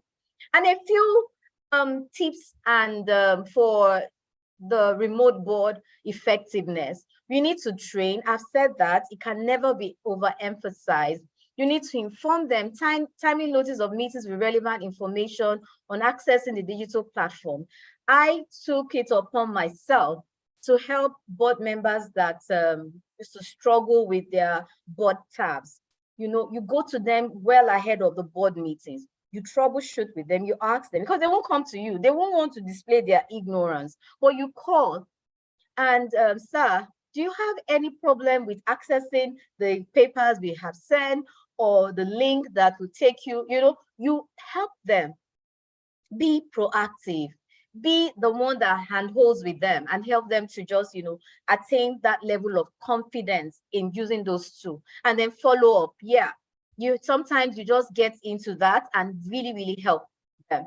And then this is my final slide. Your role as a governance professional, your role as the company secretary, your role as the aspiring company secretary, and those of us who are charged with governance, we have to demonstrate a powerful value proposition for the adoption of technology. Remember FFF. Forever future forward. We need to tell the board, management, and our critical stakeholders across the spectrum that technology is a necessity. It is not a nuisance, it's a necessity. We have advanced in the last 2 years, in our third year now after the pandemic, and we have seen the tremendous, the tremendous shift. Now our thoughts, the mindset shift in our modalities and the ways of working, and it's going to get more advanced. AI is here. We're already on the 5th industrial revolution, and there's so many things that are coming that's going to be thrown at us. We're going to be sitting here and getting the board to close deals across several continents and so many things. So we need to paint several success stories, like I said, and also the other side. We need to ensure that there's a balanced view by the board. Training and refreshers should become our new lifestyle. We cannot overemphasize that. And believe you me, trainings are not, what's it called? They're investments that will yield fantastic returns. So we need to make it, like they always call us the cost center, the one that is always spending money and never making any, but we are the gatekeepers. We are the one charged with governance. We are the one making sure that everybody can go run after the money and bring the materials. We can't go into market, we will support. So we need to keep demonstrating that we're not just the influencers, we're also implementers. We guard the company. We need to paint that value proposition to ensure that there's adequate training and there's a budget, fantastic budget for training and refreshers for the board. And I would like to end with this quote by Bill Gates exactly 7 years ago, February 2016. He said, "Information technology and business are becoming intricately interwoven. I don't think anybody can talk meaningfully about one without talking about the other." Distinguished ladies and gentlemen, thank you so much for your time. And I look forward to seeing you and talking and interacting again. Thank you. Thank you, Madam Chair. Thank you, DCSL. Thank you, Abiola. Thank you so much for your presentation.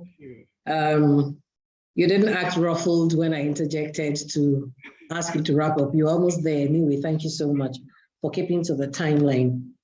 You spoke to us about technology, how it is now the future or is future forward, how much of an advantage it creates for innovation and reinvention. I knew that we were going to be big on the post-COVID-19 experience. That's why we're here today. What I can say about that essentially is it assisted us to keep to time on a lot of things we do. You find out that people are more inclined to be on time than when you're waiting for them to physically attend, an event. You spoke to the need to adopt a digital governance framework. You spoke to the advantages of that. More importantly, you highlighted the risks that are associated with anything technology driven. And these are mostly associated with cybersecurity risks. You spoke to the need to manage confidentiality, where you have a board portal solution and to provide adequate security for that. You couldn't stop talking about training. A lot of people think technology has just come as a disruptor, whatever the word is, which is true. Technology is meant to take you away from what was to what is and what would be. So it will definitely disrupt your thinking and your flow. You spoke to the role a governance professional is meant to play going forward. And you spoke to why technology has become a necessity. You said the professional should paint success stories so that people are not deterred by whatever risks there are that are associated with it. You gave a very powerful Bill Gates quote to close, and you confirmed the earlier presentation that indeed the role of a board secretary is more of a hybrid, is an influencer as well as an implementer. And of course, you spoke to the need to have a robust budget in place for that unit. It's no longer the era of tom-tom and biscuits and water and tea provision. It's now a substantive unit that's providing service as the corporation needs it. Abiola, thank you so much. I hope I did justice to your paper. Thank you, We have one final paper left. And like I said earlier, I'm a bit biased. That interests me to no end. Ms. Ayotola Jagun is the Chief Compliance Officer and Board Secretary for Wando PLC. And Ayotola is going to be talking to us very quickly on the, I apologize, I'm trying to see so I don't muddle it up. Get the exact, yes, you're going to be speaking to us on handling pressure tactfully. That's very important. Handling pressure tactfully. Ayotola, you have the floor for the next 20 minutes. It's 10 minutes after 11, so we'll take you till 11:30. Ayotola, you have the floor. Good morning and you're welcome. Good morning, Mrs. Shokefu, and thank you so much Really looking forward to this. I'm also biased. I was so glad to hear that you were going to be the chair and moderator of the session and the roundtable. And I must say you've done an excellent job so far, as I always knew you would. I would like to also thank Bisi Adeyemi and the team at DCSL and Nike. Thank you so much for organizing this. I would like to thank the speakers who have gone before me. I have learned so much. Mr. Yomi Uche, Dr. Nosike, Abiola, thank you. And, you know, one of the things that I think it was Uche that said this, that we never stop learning as a company secretary. So, and sometimes that is what helps us in being able to handle pressure in a tactical tactical and also in a tactful manner. So I'm just going to go through my slides. I'm going to talk about what are the key pressure points for the company secretary. And I know it's already been spoken to in terms of the change in the role of the company secretary, but I'm going to talk about the key attributes of the company secretary that kind of make us better able to handle pressure. And, you know, where we find that we're lacking in one or two of these, it is a development area and we should get some development. And then, of course, there are all types of pressures, the internal pressures, the external pressures, and then there are personal pressures. And so I will speak to that as well. So the thing is, you know, I always have this conversation regarding, you know, millennials and Gen Zs and their seeming inability to be able to cope with some of the pressure we have had to cope with, you know, growing up, and, you know, how we feel they fold under, you know, what we would just take in our stride. I know that the kind of pressures they face are very different from ours. But the truth of the matter is that there are pressures. Life is all about dealing with pressure.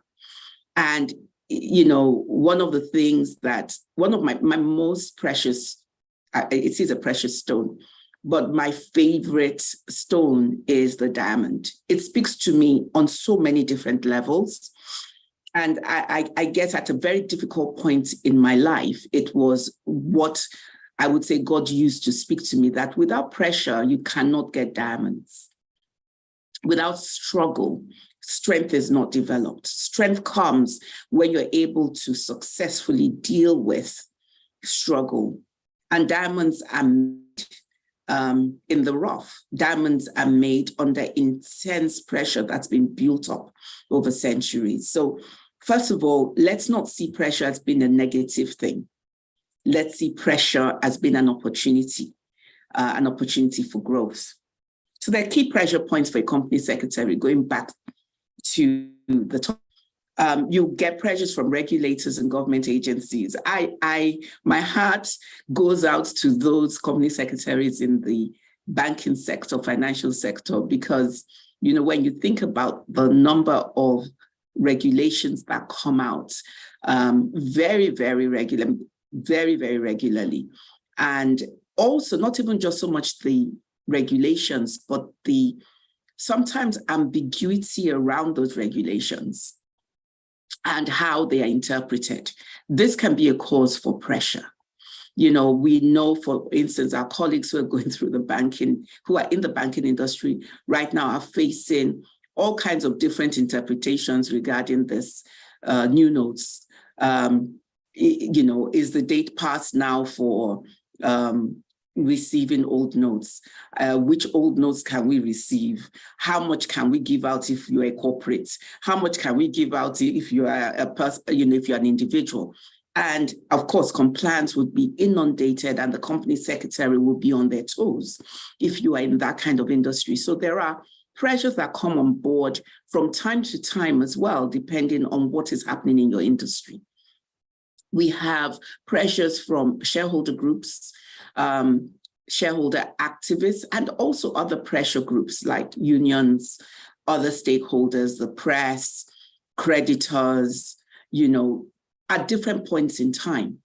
Now, in terms of shareholder groups, I remember when CAC post-COVID now said, okay, there's no need now for AGMs by proxies, the threat is over. How many shareholder associations called me to say, Madam, now, we're going to have to attend, we're all going to be attending your AGMs. And I'm like, you're welcome. It is your company. There are also pressures, there can be pressure from executive management. And to this, I'm speaking about, the agency problem, where in some companies, and again, I like the way Dr. Nosike also said, this is not just about the big companies, the regulated companies. I know there are a number of company secretaries here on the call who look after smaller companies, and sometimes they face a lot of pressure because they're dealing with founder managers. And even though they may have non-executive directors on their board, to a large extent, these non-executive directors may be friends and family. So, sometimes it's by executive management to do things in a particular way. And that is not necessarily the legal way or the moral way or ethical way to deal with things. And then, of course, Dr. Nosike spoke to also dysfunctionalism, and when it's coming from the board chairman and when it's coming from other board members. And sometimes there can be pressure, undue pressure being brought to bear by the chairman and other board members. And of course, you have internal departments as well. And this is more of an administrative pressure. Sometimes you've got a board meeting, everyone knows when they're supposed to deliver their board papers, but for one reason or the other, it's not being given on time, or there's a problem with the board paper, and there's some back and forth. The directors are not getting the board pack within the timeline or the SLA that has been set out in the board charter or the committee terms of reference, and that is another point of pressure. And then, of course, there are personal pressures that we all face from time to time. And it's very difficult to say, oh, keep your personal problems at home. There is no way, we're not robots. You bring sometimes these things in, and they affect not only the way you receive information, but the way you react to information as well. And then, of course, there's the unknown. There are the black swan events like COVID that bring in a totally different ballgame. And I'm glad that Abiola spoke to that, that pressure that came from, suddenly not being able to have meetings physically brought about some innovation, or was able to convince some directors who were resistant to technology, to adopting technology and seeing technology as a friend. So what are the key attributes of an effective company secretary when it comes to dealing with pressure? First of all, you have to be a good observer and listener. I find that sometimes, when you're in board meetings, if you have somebody else that's writing the minutes for you, or you are able to record the minutes, it's always good to kind of sit back and observe what is going on in the room and listen well, because you have to listen to what people are not saying. Not just what they're saying, but how they're saying it and what they're not saying, to be able to actually read the room properly and understand if someone has an issue with something that is being said, right? You also have to have a strong ethical compass. So first of all, we talked about being a good observer and being a good listener, and observing body language is key. Observing body language, hearing beyond what is being said, and then knowing what to do with that. Other thing is a strong ethical compass. You have to be very clear as to what is right and what is wrong. And together with having integrity and independence, be able to say, this is my advice based on what is not just the lawful thing to do, but what is the right thing to do in this situation. And this is where being a good influencer, like Mr. Wechia said, having been an influencer is very helpful. Being an implementer is also very helpful in being able to increase your influence. And I'll come back to that as we go on to the next slide. Because And we'll come to that. Having sound judgments is key. Being able to pay strong attention to detail, not just in terms of what you see and what you hear, but ensuring that as much as possible, there is no ambiguity in information that's been sent to the board. I'm one company secretary that reads everything that goes to the board. I don't say, oh, this is a report from risk, or this is a report from internal audit, or this is a report from HR. Because over the last 11 years, I have come to know my board. I have come to know the individual members. I know the questions they will ask when they see a paper. I know the things that will give them concern. And so there are many times when there is a back and forth between me and the units, because I'm saying, no, you need to change this, or no, you're not to in any way alter the import of what's been said, but how it's been said, or you need to add a bit more information. You need to add figures. I know this director is going to ask you this question, so please go away and add a bit more context. And so by the time the board paper gets to the committee or gets to the board, there are very few questions that then come up, because I've been able to at least intercept what I believe is going to be a cause for concern and ensure that it's been properly addressed. You have to be able to think well and fast on your feet. So when a question is asked, you need to be able to react appropriately to resolve anything that could become a bigger issue. And that comes with knowing your territory, being prepared for the minutes, knowing the agenda, knowing what's going to come up, and being able to have done your research before then.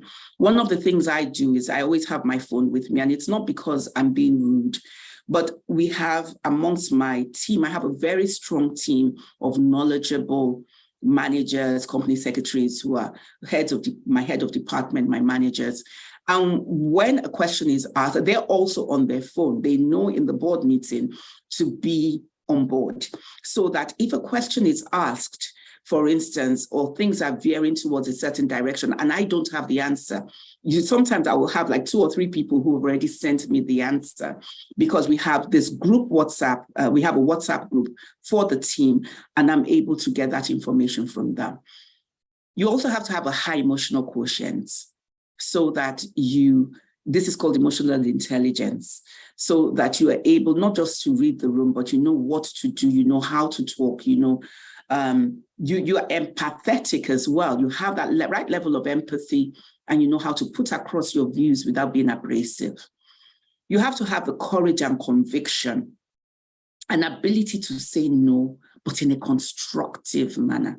One of the things I found that's helped in this area is having an understanding of the business, being commercially minded, and understanding the challenges that the management is facing being out there, or even the challenges that board members have. When you go through a crisis as a company, you know that directors are facing a lot of pressure from family members, from friends, saying, what are you still doing there? Why are you, why are you tolerating this? So being able to have the courage and conviction to be able to say no to certain things is very, very important as a company secretary. And this is again where influence comes in. Being a confidant is key. You have to be the keeper of secrets. It's not everything that is for public knowledge. And when I say keeper of secrets, you must have the confidence of your board members individually and of your board that they're able to share certain things. For me, it's always good when, the board wants to meet in camera and they send everybody else out, but they tell me to stay in the room. That's when I know I'm doing my job, right? Not because they see, and like Mrs. Shokefun said right at the beginning, because they see you as a non-official member of the board. So they tell you to not take minutes. We just want to have a discussion, and we want you in the room because we want your advice and we want your input. You have to have the right level of tact and diplomacy. And again, when I talk about being a keeper of secrets, you have to be able to hold the confidence of your board members. So if they're concerned about something, they can come to you and say, I'm concerned about this. I remember when we had our upstream business listed in Canada, one of the things I used to do before the committee meetings, even the board meeting, was I would go for lunch with they were all non-executive directors. And sometimes sitting down at lunch is just talking about, oh, how are the kids? How are they doing? One of them, the child was a film producer and he was so proud of his son. And I would talk about, and that would be a good launching pad to being able to kind of like ease him in and make him comfortable. You've seen the board papers. Is there anything you're particularly concerned about? And they would open up. Because these are people who are directors, they're foreigners, directors of a company operating in Nigeria, and they don't know our culture, they don't know how things are done locally, right? And so I would take away their concerns, feed it into management and say, I hope you're prepared for the committee meeting because this is going to come up. Please, can you make sure that you change the board pack or whatever it is you're presenting to cover these concerns?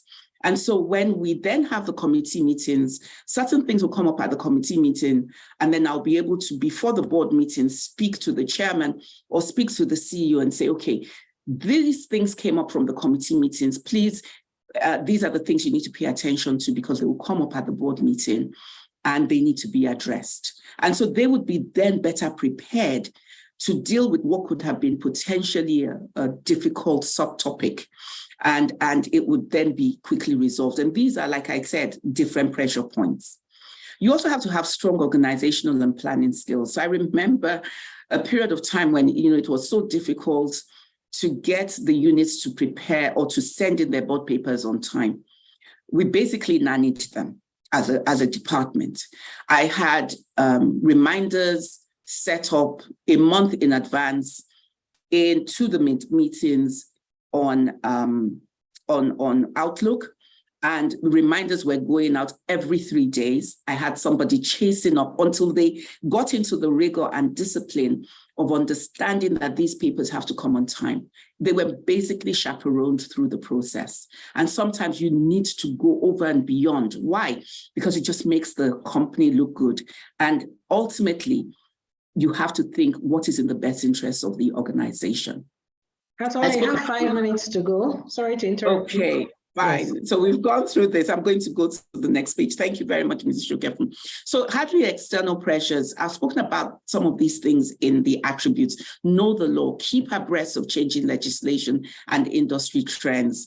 If you're in doubt, be part of groups that network, that interact, join courses like this, join roundtables. There's so many free webinars by ICSAN, NBA, section on business law. Keep abreast of what is happening. Remain calm and composed at all times, especially when you're under pressure. Be prepared.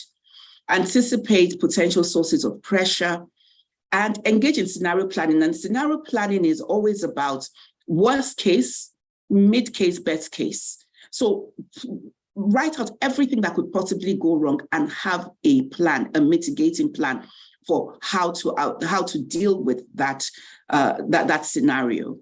Build relationships in times of peace. I cannot tell you enough. Be friends with those at the NGX. Be friends with those at SEC. Don't wait until something goes wrong. Pick up the phone, build relationships, call people, attend events that are put together by SEC, by the NGX for issuers. If you are, or whoever your industry body is, build those relationships. Develop strong and diverse networks. I've spoken to that. Know your customer. Do key KYC on all your key stakeholders. Understand how they want to be spoken to, how they want to be dealt with. Understand the nuances around dealing with each of them. Be flexible. And don't take any strong positions except on ethical grounds, so that you're always able to change the way you do things.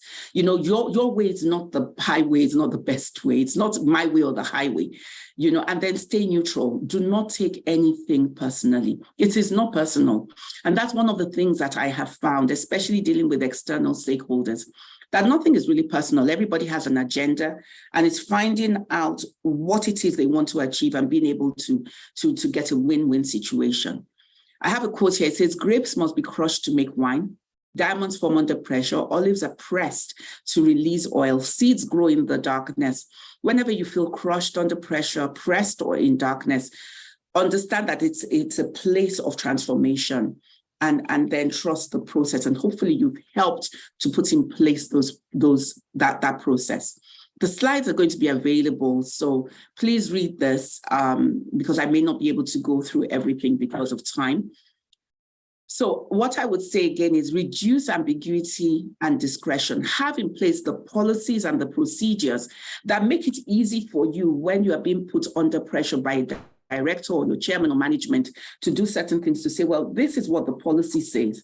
This policy has been approved by the full board.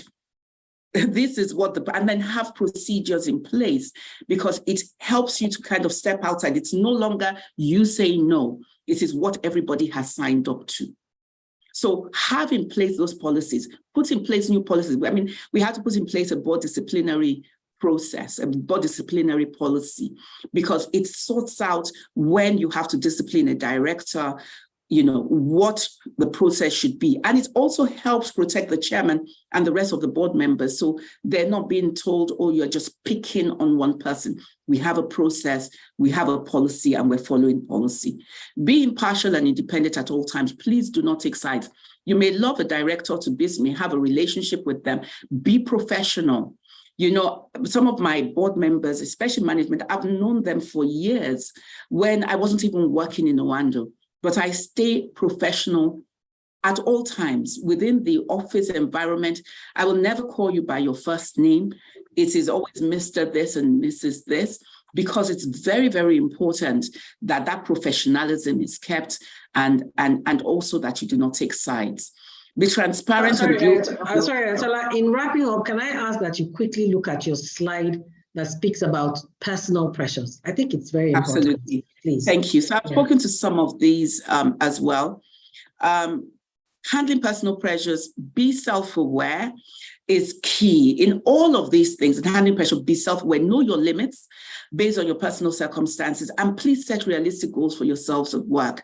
There's no point in comparing yourself to someone else and wanting to be superwoman and you have a small team. You can only do so much at a time. Set realistic goals so that you don't put yourself under undue pressure.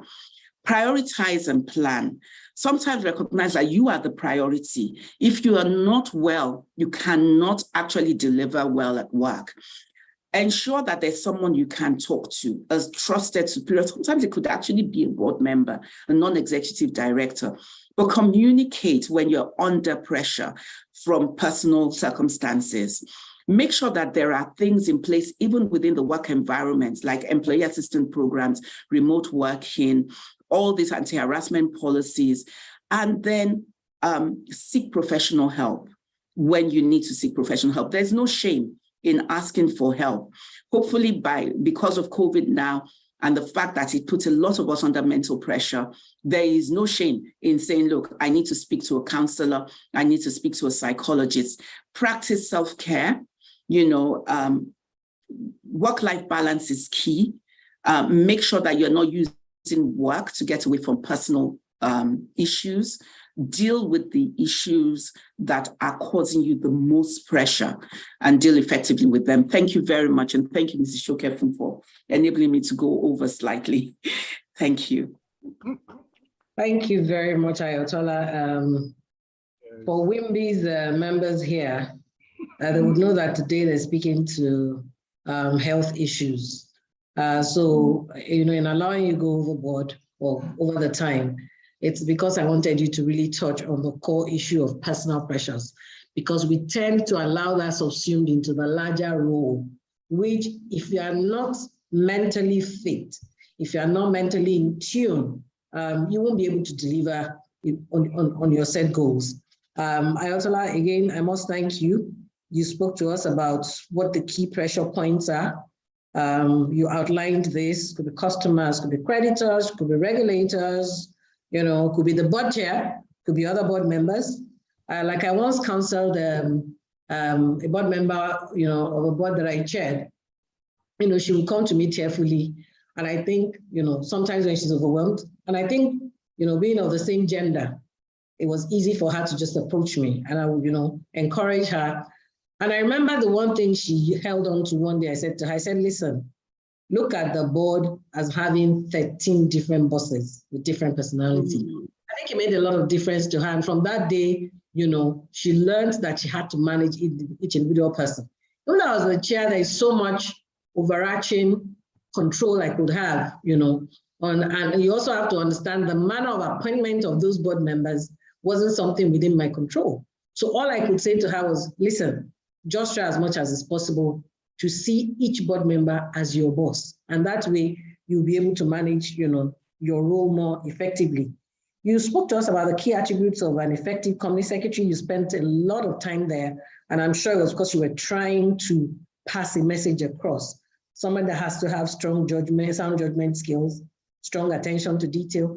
And you know, you just sort of encapsulated everything that's between me, Mr. Richard, that they had spoken to earlier. You know, it all just came together beautifully. That person has to have excellent communication skills, must be a keeper of secrets. It's very, very important. And I like that example you gave of sometimes when they clear the room and they ask you to stay. I do that a lot as well. As chairman of, you know, of the board, I'll just clear the room and I'll say, no, let the board secretary stay. And that gives you the, you know, it just sort of proves that you are comfortable with that person, you know, being in the room with the rest of you. You spoke to how to handle external pressures tactfully. That person has to know the law. There are no two ways about it. You can't even function effectively if you don't know what you're advising the board on. Like I keep saying, you're not just there to write notes. You are there to guide. Oh, this we can't do for so reason. This we can do within these confines and all that. And finally, I put pressure on you to speak to handling personal pressures.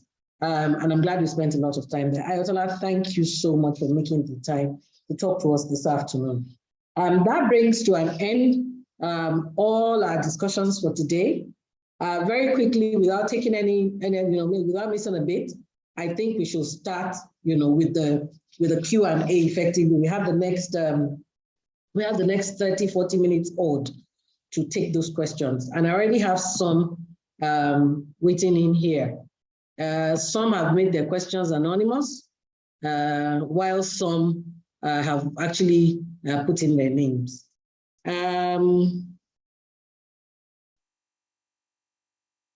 One of the questions I have here says, how can a company secretary wield influence on the board to encourage directors to adhere to corporate governance best practices? Another says, and I think that's best suited for, that question is best answered by, so as I'm reading the questions, I'll be allocating them to those to take them. I think that's best suited for, Mr. Wacher, how can a secretary wield influence on the board to encourage directors to adhere to corporate governance best practice? So just keep noting your questions. You'll take them all together. Can you advise on data protection policies a board may approve in view of new technologies deployed for board effectiveness? Yola, that's your question because it speaks to deploying technology. Very well, ma'am. Okay. What else do I have? Nika, you have to help me here as well, because I know you sent some by mail. I'll try and get to it. How can a company secretary increase his or her organizational intelligence? That could go to any of the board members, but I'll let Yomi speak to it because Yomi opened the floor by telling us how the board secretary has evolved from that person who went to the bookshop to buy a register to someone, you know, in a position of influence. So how can, you know, a board secretary continue to improve and increase their organizational intelligence? How does the secretary deal with an individual dysfunctional board? That's Dr. Agoke, that's your question. How does the secretary deal with an individual dysfunctional board member? This person wants to know what role they can aspire to from their current role as a company secretary, what role they can aspire to. Ayotola, please take that. How can a secretary deal with the issue of the recording of a board meeting deleted by the IT department before the minutes of the meeting have been prepared? So those minutes were recorded and the IT department deleted them before the minutes were done. Very quickly, like I said, a number of questions had come in the course of our discussions. So let me just quickly walk through those so that we can respond to them at the same time. For the company secretary redefines new roles and expectations. This is Yomi. You have about 3 questions in this regard. What are some key soft skills required to be efficient as a 21st century company secretary? What are the key soft skills required? What roles can I aspire to transition to from my current role? Okay, I think I've already assigned that. In an organization where the roles of company secretary and the compliance officer are separate, how do I draw the line between my role as company secretary and the role of the chief compliance officer in terms of keeping track of regulatory requirements and ensuring compliance? So in their organization, they have 2 different departments handling company secretarial and compliance. And this person is worried as board secretary needs to keep an eye on how they perform effectively. To the paper on whether the board secretary is an influencer or an implementer, there's a question, and that's for Mr. Wichia. How can a company secretary wield influence on the board to encourage directors to adhere to corporate governance best practices? Dealing with dysfunctionality on the board. If the outcome of a board evaluation exercise indicates that a director on the board is dysfunctional, what steps can I take as a board secretary? What steps can I take as the board secretary? When refreshing the board, what red flags can the board look out for to prevent the onboarding of a dysfunctional director? That's a tough one. And if a dysfunctional director is open to being guided, how can I, as a company secretary, assist the director without crossing professional boundaries? Let me stop here. We still have some more questions relating to leveraging on technology, as well as handling pressure tactfully. Ayotola, you have quite a number of questions, so I'll still come back to you. Can we quickly start on the questions that we have?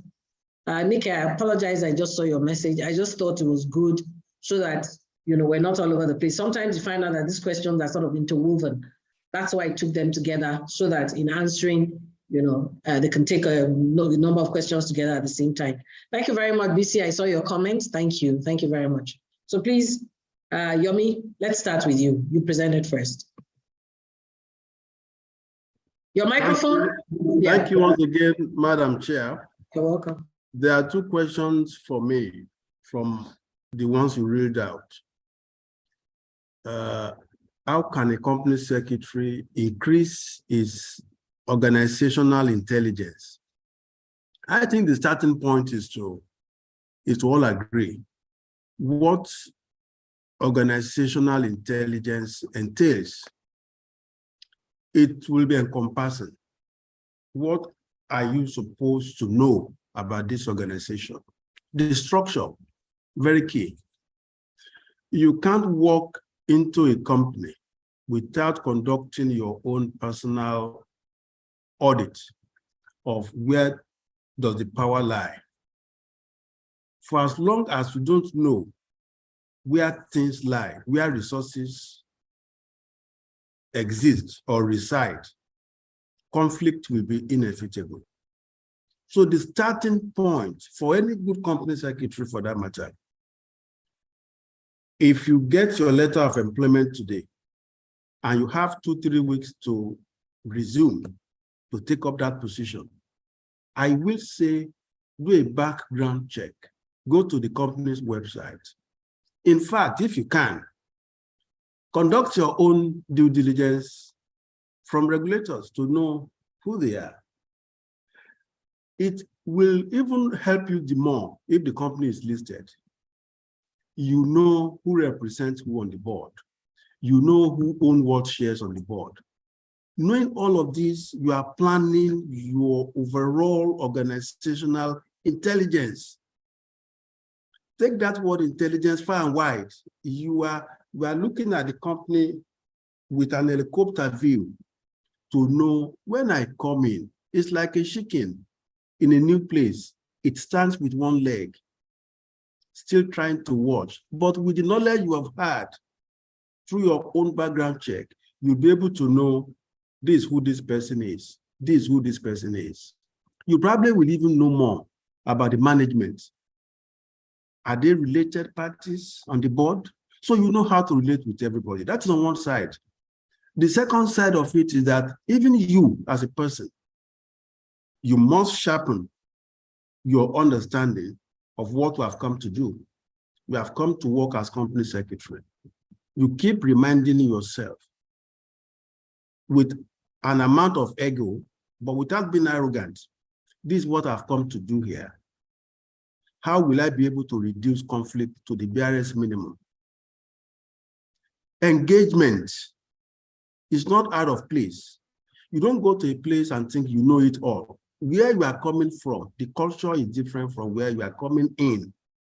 Start with wanting to know, a deliberate intention to know about the culture and tradition of this organization. Even on this call, we have seen some cultural differences, even among the panelists, if we are all observant. Learn all of this. It's part of what you must take to be able to become thick on that job. You come to an organization where people call themselves by first name, and you want to start the Mr. or Mrs. You come to a place where people hit together. You know, you have to also be an intelligentsia to know where we have come to and how you are going to really move on. I worked in National Oil for a long time before I went out. There has been no job I got, and up to today, that share the same cultural, Yeah. And I kept adapting. I called Dr. Brown. He was a 58-year-old at that time. I was just in my 20s. I called him Brown. He called me Yomi. That wasn't a problem for them. But imagine if I call a Nigerian 3, 4, 5 years older than me, and I call by name. And their first name, yeah. There's a problem. More so if he's higher than me in ranking in the same organization. So know the culture, know the structure. Thank you. Where the power lies. The second question about soft skills that you need to operate this modern time. For me, I cannot overemphasize it. You need that skill of humility. You need that skill of once in a while feigning ignorance. You need to also be able to have the patience to train people that probably appears untrainable because their own skill acquisition helps you deliver your own goals. So you must be able to engage widely, train, and be a listener.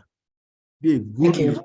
Thank you very much, ma'am. Thank you very much. Thank you, Yomi. Dr. Agoke will leave us shortly. So before he goes, before I come to you, Mr. Weche, can Dr. Agoke speak to us? And also, if you still have a little window, maybe, final words before we wrap up the session. And then I'll work with the rest of the panelists. Okay, Madam Chair, thank you. I'm already in the car. Thank you very much. Well, I think the questions tie into the same subject matter. How can the company secretary assist a director is a very difficult thing. And where to start is what I said when I was making the presentation. First of all, find out the reasons, find out the sources. Is this something that has to do with that director? Because the question seems to relate to the fact of the individual director, right? So you'll find that in most cases, you cannot approach that director directly. So you need to develop a strategy. For instance, one of the dysfunctionalities that you see on the board, I mean, let me give you an example. I used to be on a board where it was an international company and the parent company had the power to appoint the deputy chairman, or the chairman had to be a Nigerian.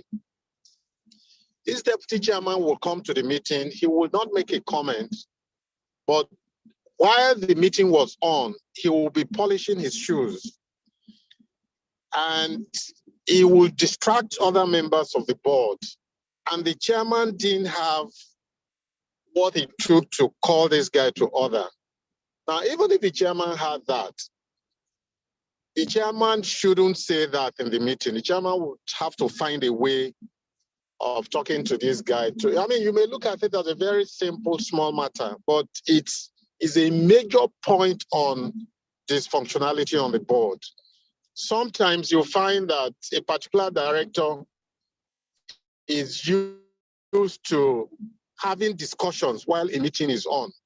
It will not matter how many times the chairman calls that director to order. Sometimes he says, Mr. Chairman, I apologize. In the next 5 minutes, he starts again. So I'm just giving you typical examples. So one of the things to do first is, what are the idiosyncrasies of this guy or this lady?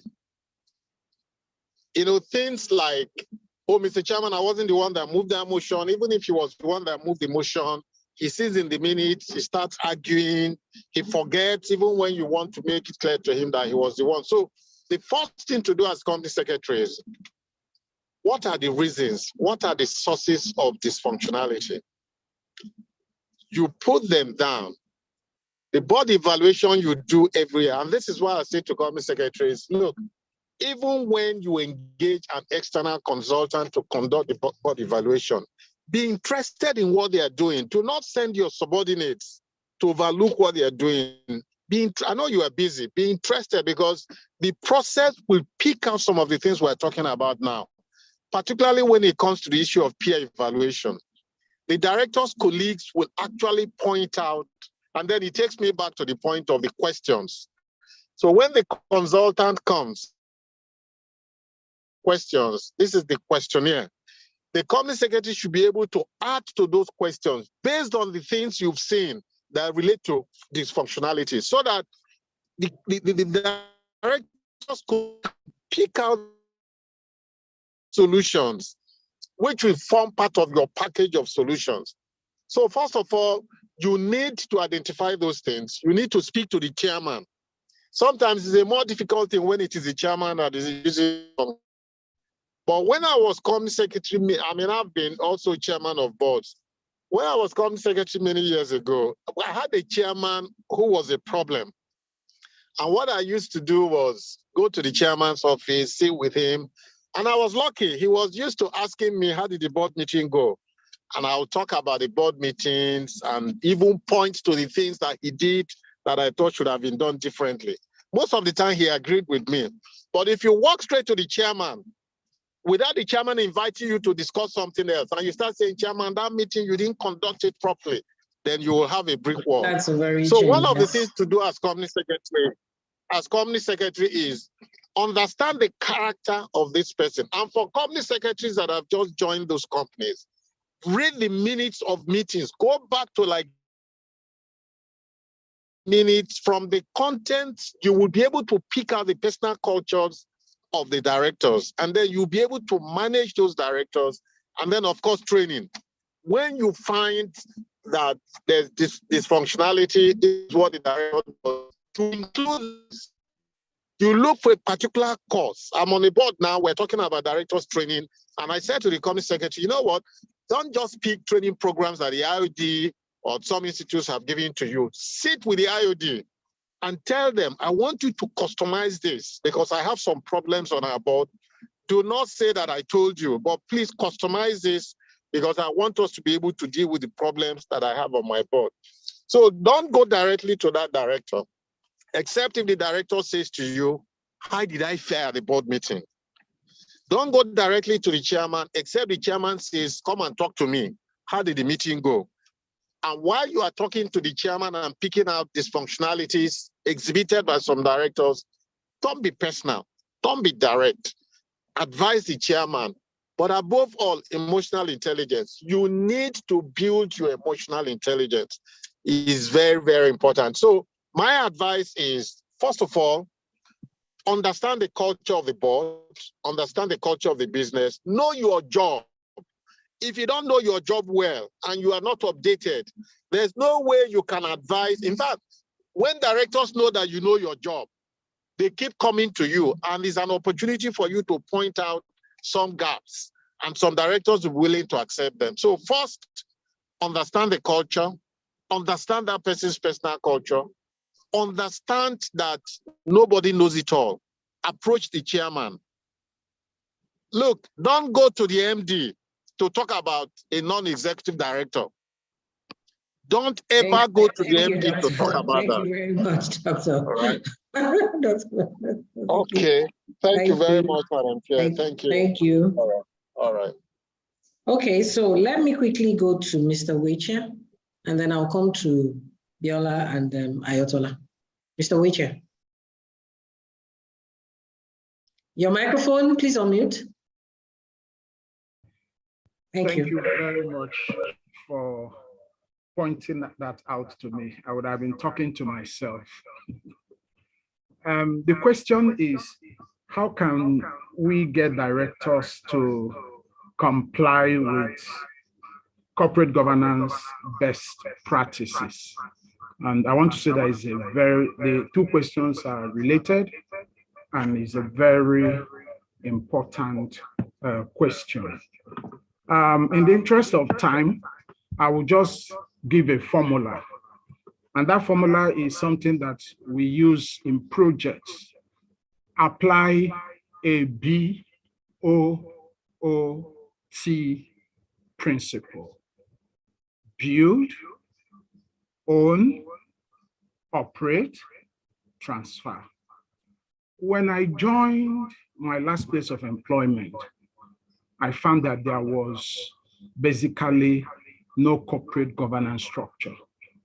And I'm happy to say that DCSL, they are here, and Nike and BC, they came to, I invited them to the organization, and we started from the basic board charter, committee charter, every single governance document.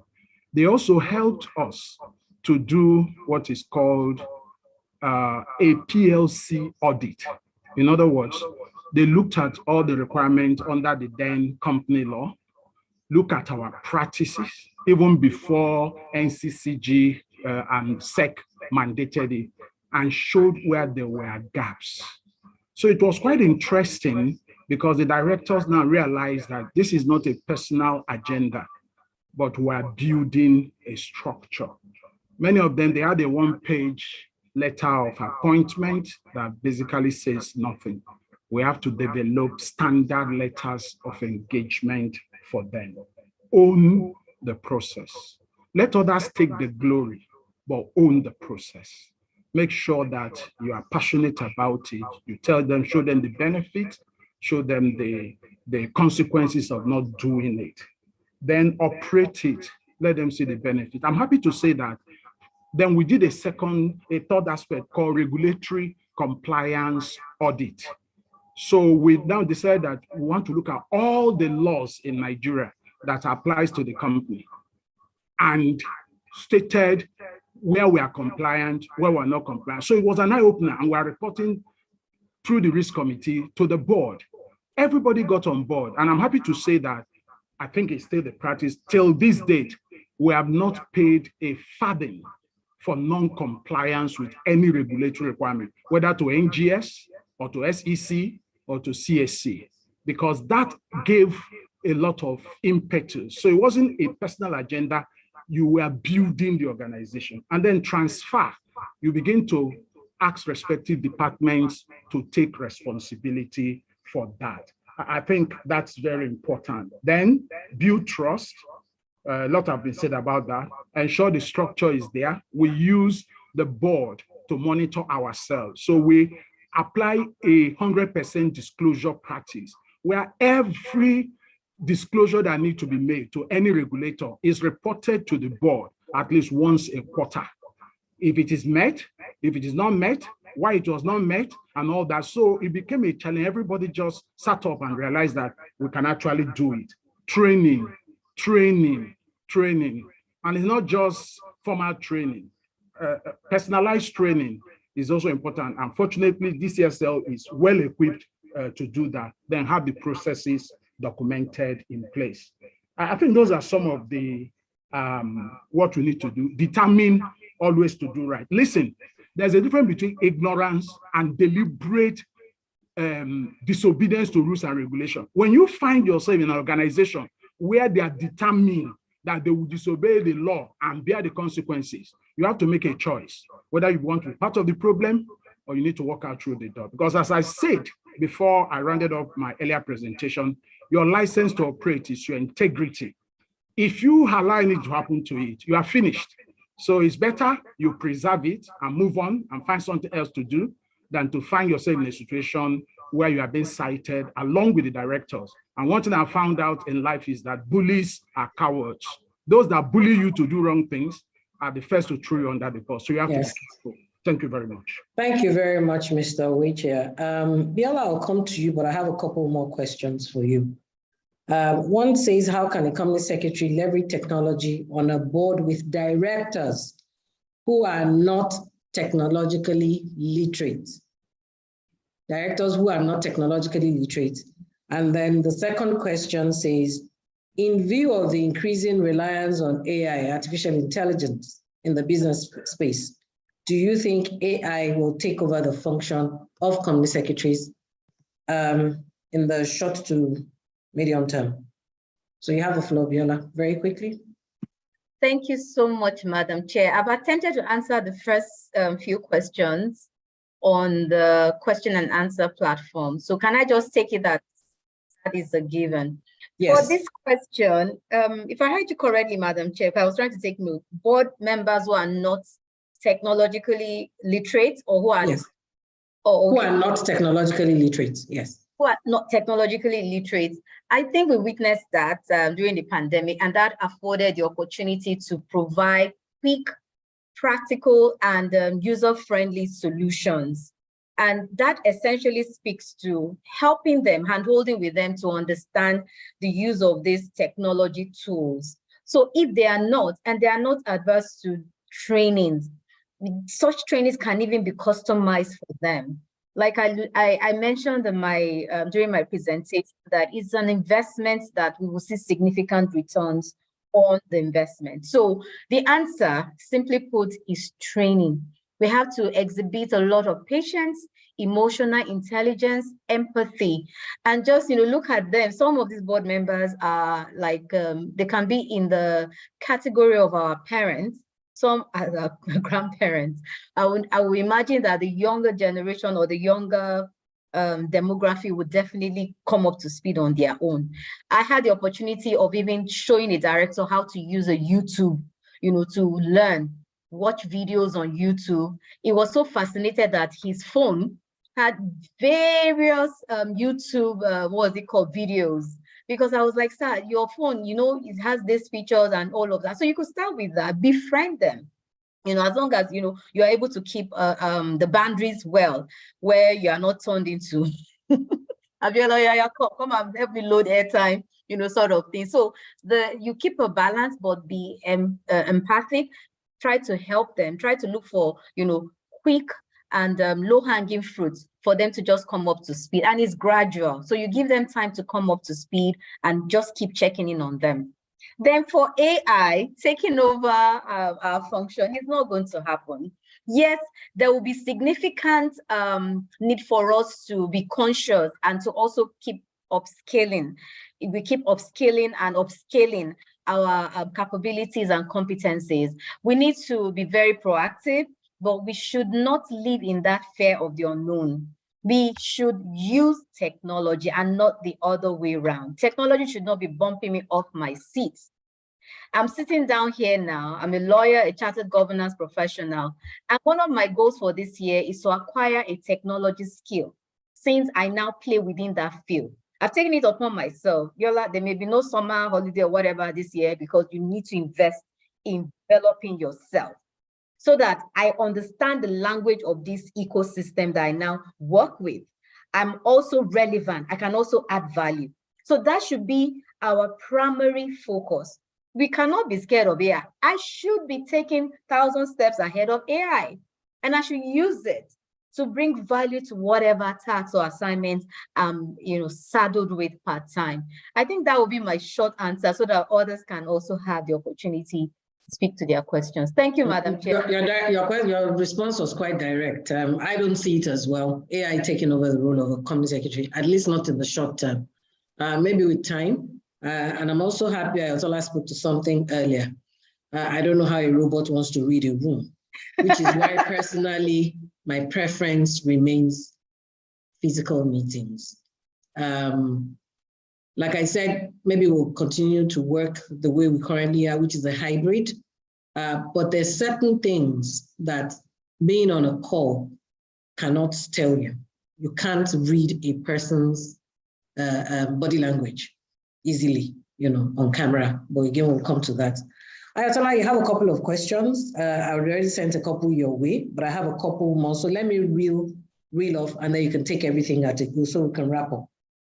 With constant regulatory updates, which tips would you give a company secretary to constantly stay on top of their game? How does a company secretary stay on top of their game? Company secretaries tend to be under a lot of pressure, particularly when board meetings and AGMs are coming up. What advice would you give a company secretary on the best way to handle the pressure that comes with this period? I don't think that pressure is ever going to go away. You have third parties you are dependent on sometimes to present to provide papers for the board. Sometimes they don't within the timeline you give them, but I'll leave it to you. Maybe you have a different view. As a company secretary, how do you handle the pressure of increased demands being placed on the company's secretarial team due to increased regulatory activities? So we have all these different, regulators to revert to and report to and provide documentation to. How do you deal with that increased demand? As a company secretary, how can I manage the demands of stakeholders, particularly the board, shareholders, as well as colleagues, that's employees like me? Thank you very much, because I know you've reeled off on the attributes we look out for in a company secretary, but again, you have the floor. Please respond. Thank you very much. Thank you very much, Mrs. Shokefun. And I have sought to answer some of the questions, or most of the questions that have been asked in the Q&A platform. So for time, I will not go over that, those questions, just to say various options open to a company secretary. I just want to pick on one. Yes. Governance officer, corporate governance is there, compliance, general counsel. I'll pick on two. One is in the area of sustainability, or ESG. ESG is environmental, social, and governance. So on the governance side, that is what we're doing already. On the social side, it's all about stakeholder management, identifying your stakeholders, whether they are your staff internally, employees, or community. And then on the E side is just how do we protect our environment? And these are board issues, right? They are not just, it's not just for the business, because, the board leads in these conversations. And so I think that because this is not going away, The Nigerian government brought out the Climate Change Act last year, and the Just Transition Energy Plan was issued last year. And it's not just because I'm in the oil and gas sector. The Just Transition Plan affects all industries. I think this is somewhere that company secretaries can really position themselves to develop. In the same way, compliance, there's always need for compliance officers globally. A number of people I know who have JAPAD, who are compliance officers, have found it easy to get jobs in compliance because there is a global shortage and increasing need for compliance. And so the same thing with sustainability. ESG is very new. And so that's a good area to look at. Governance consultants, if you decide for whatever reason you want to step outside of the business because one, it's too political, or for whatever reason, again, Dr. Nosike is here. He's a business consultant. He's Mrs. Adeyemi. That is what they do at DCSL. There's scope for that. Also, I just want to speak about non-executive director. I think historically, again, company secretaries have not had the confidence to position themselves to be non-executive directors of boards. But as corporate governance becomes increasingly important for companies in terms of business sustainability and corporate sustainability, I think that we need to see ourselves as adding value, strong value to boards of companies, and therefore to begin to prepare ourselves, network position ourselves to be, especially the senior company secretaries in the room, to sit on boards of directors as non-executive directors. It starts with also being able to serve on the boards of not-for-profits and gain that experience, before, and smaller companies, startups, before the big, so-called big positions open up. We have a lot to give, so let's give. So how do you stay on top of your game? I would say join industry bodies. Don't be a stranger. There's the IOD, there is the ICSAN, there is NBSBL. There are so many, there's so much available in terms of training and virtual training. My team recently, we were looking at ESG, for instance, and I challenged them at the start of the year to do as many courses as possible on ESG. They went online and they found that there were courses on Udemy, on Coursera that some were free, some were just about 3,000 Naira. I said, look, I'll pay for it. Jump on, do these courses. And particularly when it comes to metrics, rankings, ratings, which are things that are important to us as governance professionals. So I have a whole list of those courses. I think on the governance and compliance professionals network, which is something I set up for us to be able to, as governance and compliance professionals, to be able to share best practice. It's on LinkedIn, it's a closed LinkedIn group. We put in there and pinned on there a whole load of courses that were relevant, some of them free, in fact, most of them free, and that's on the platform. So please access that. And just, when you're never too knowledgeable to learn, have the right level of humility to learn, and you have to read and you have to put in the work. Abiola talks about training. I'm training. I'm doing a course at the moment. In fact, several courses. I'm doing 2 separate courses at the moment, one on ESG and one on compliance. I train the trainer on compliance at the moment. I'm always reading and always wanting to learn. So that's how you stay on top of your game. Board meetings and AGMs, it's about having good organizational skills and preparing well in advance. You have your corporate calendar, have a corporate calendar, have a work plan for each of your committees and each of your boards. It really helps. And then just, I think it's about front loading. As much as possible, front load what needs to be done. Don't wait until the last minute and then you're running around trying to get this done. Template as much as you can template. If you don't have templates, reach out to colleagues, ask for best practice, ask for templates, and get them in place. They really, really help. So that's what I would say regarding board meetings and AGMs. And again, when it comes to influencing skills, be friendly, be friendly. I find that sometimes company secretaries can be a bit strict. You have to be a friendly person and find out what is the issue with a particular unit and why their board papers are always late, and try and help them fix it.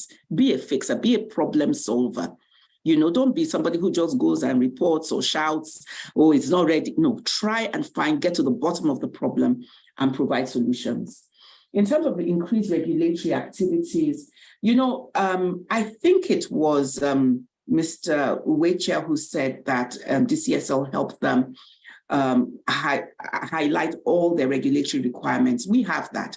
We have a spreadsheet that lists out all the regulatory requirements from all the departments and units in the business, from tax, from EHS, from governance or compliance. What are the things that the organization, a whole organizational ecosystem, what are the regulatory requirements from a local content perspective that we need to comply with? When are the deadlines? What is the law that actually requires it? And then ensuring that we have enough lead time to try to automate as much as possible so that we even get reminders on the system that says, okay, this is coming up 6 months before, 3 months before, we get a reminder so that we're prepared. Thank you. I would say this also regarding, your policies. A lot of people have policies that should be reviewed every 2 years, 3 years, that are not reviewed because there's no way of tracking them. Have a tracker, have a regulatory tracker in place. And then how do you deal with demands of stakeholders, shareholders, colleagues, and juggle everything? I always have something. Everything is always what is in the best interest of the company. If you have that at the back of your mind, then you are able to better prioritize and juggle all these conflicting demands that come from stakeholders, from shareholders, from colleagues. What is in the best interest of the company? That should be what guides our actions all the time. And then, of course, trying to get a win-win when there's room for negotiation. Thank you very much. Thank you so much, Ayotola. Thank you very much. With that, we've come to the end of the presentations as well as the Q&A. My duty now is to wrap up formally today's session and then hand over to DCSL, who are going to introduce us to their mentoring series, and as well as do the vote of thanks. For today's session, we started with the evolution of the role of the board secretary and what he has become, or she has become: a business facilitator, a risk manager, an innovation handler, a governance gatekeeper. Yomi, I can't thank you enough, for those succinct definitions of that role. We dovetailed into the hybrid role of the board secretary. That's what I've come to accept, that it's a hybrid role of both an implementer as well as an influencer. Mr. Uwecha, thank you very much for again drawing our attention to the fact that it's a neither or. It's actually a dual role, and therefore it's a hybrid. Today, we determined how much of an influencer the board secretary truly is or has become. And of course, we also picked on how and why it is important for the board secretary to do a lot of networking. Ayotola just spoke to it as well. Thereafter, we spoke to how we handle, how the board secretary handles their role effectively in the events rather of a dysfunctional board. Where you have a dysfunctional board, how does this company secretary thrive? We dissected the symptoms and we looked at what impact that can have on the entire organization, and that includes the company shutting down 100%. Biola then spoke to us about how much technology impacts on the effectiveness of a board.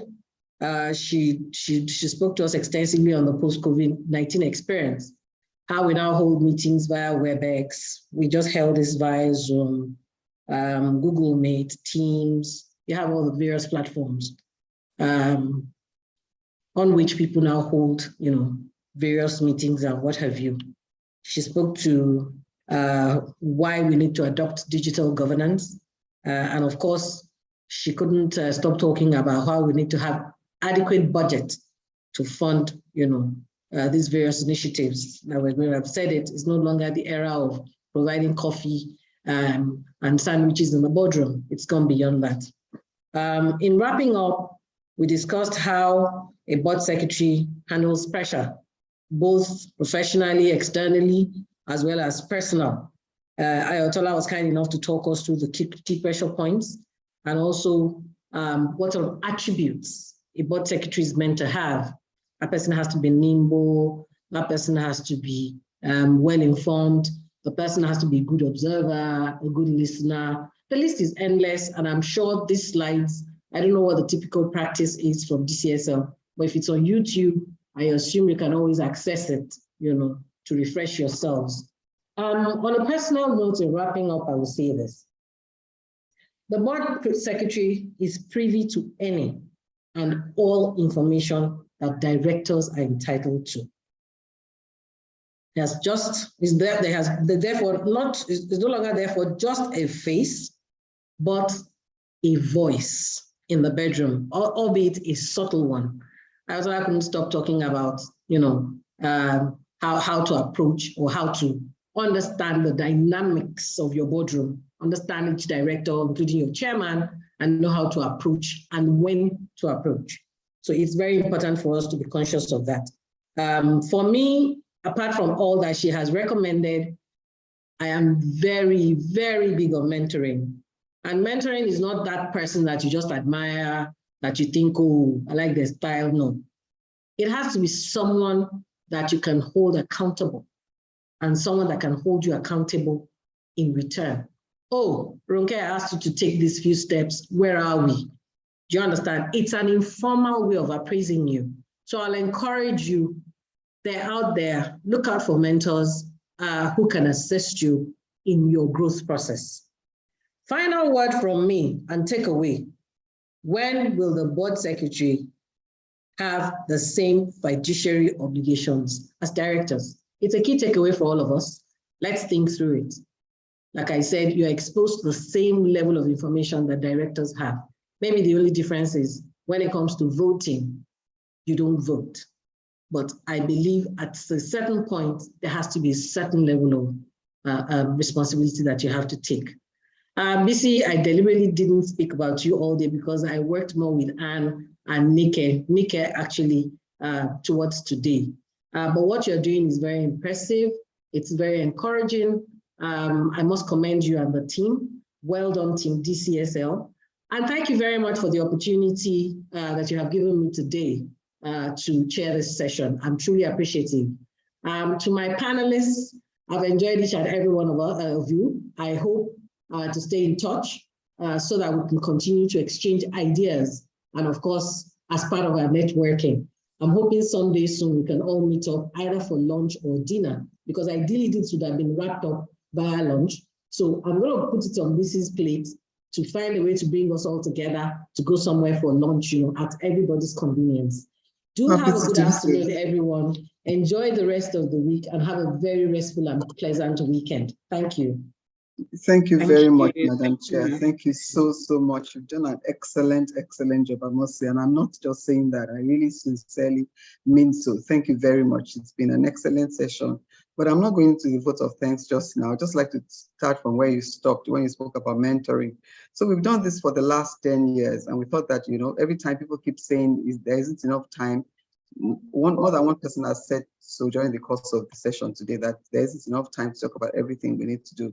So we thought, why not just have a situation where we have experienced company secretaries, mentor those aspiring or those who are already in the role, but need some sort of guidance.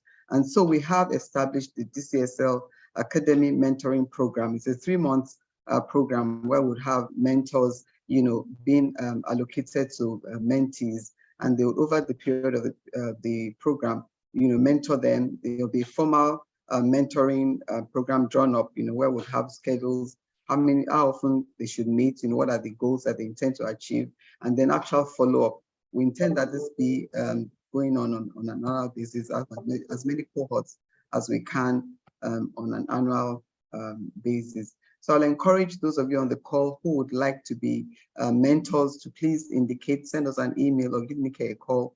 And those who would like to be mentored as well, who would like to be mentees, so please indicate also, you can indicate in the chat box, actually send us an email. I'm sure you all have Nika's details. Please do that. So this is our own way of actually just giving back. Like I said, we've done this for 10 years. It's our 10th anniversary. We're very excited to start and begin to do something that would be a legacy going forward.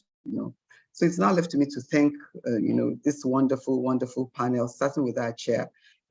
We gave her short notice, but you wouldn't know that we did give her short notice. Thank you very much, Mrs. Shekefun. You were wonderful. I just have to say that again. And like Abiola said, you're looking very beautiful. Thank you very much for adding a lot of color and intelligence, to the conversation and steering all of us in the right direction. So my wonderful panelists, Ayotola, Abiola, Ms. Dr. Nosike, who I think has dropped us, Uche, we call him every time he's willing to support us. We don't take it for granted. Thank you very much. Mr. Debanjo, thank you very much. I think you also have an appointment that you deferred just to attend to this. We thank you sincerely. We don't take it for granted. And like the Oliver Twist that we are, you can be rest assured that we'll come back to you very soon. And I do take up the challenge of hosting you all to lunch or dinner very soon. We'll be in touch with you to arrange that. And I think my work is all done here now. And I don't know, Nika, if you have any final words any final words for us. But I also begin to encourage everybody in the call to look out for the 11th edition of the Roundtable. Hopefully it will be a physical one, to be an in-person one. I think we get more value from the networking part of the session, if we have it in person. So I can definitely promise you that the next session will be a physical one, so that we can maximize the benefits of the session. And Nika, back to you. Thank you very much, everyone, and have a good rest of the day. Thank you very much, Vi, for your closing remarks. I would like to just thank profusely our able chair and our panel, our very esteemed panel. We thank you for sharing of your time and knowledge and experience with us. We appreciate you and do not take you for granted. And on that note, we draw the curtain on the 10th edition of our Roundtable. Please be kind to spare a few minutes of your time to give us some feedback, which we'll be very grateful to receive, so that we can continue to improve. The poll has been deployed and it will just take a minute or two of your time. Immediately after the feedback survey, we will draw a curtain to the event. We do wish you a pleasant rest of the day and the rest of the week as well. Thank you very much. Thank you very much. Thank you, Yomi. Thank you, Ayatola. Thank you, Biola. Thank you, Dr. Nosike. And thank you very much, Mr. Wichair. Have a good afternoon, everyone. Thank you so much, Madam Chair. Nice meeting everyone again. Bye, everyone. Take care. Bye.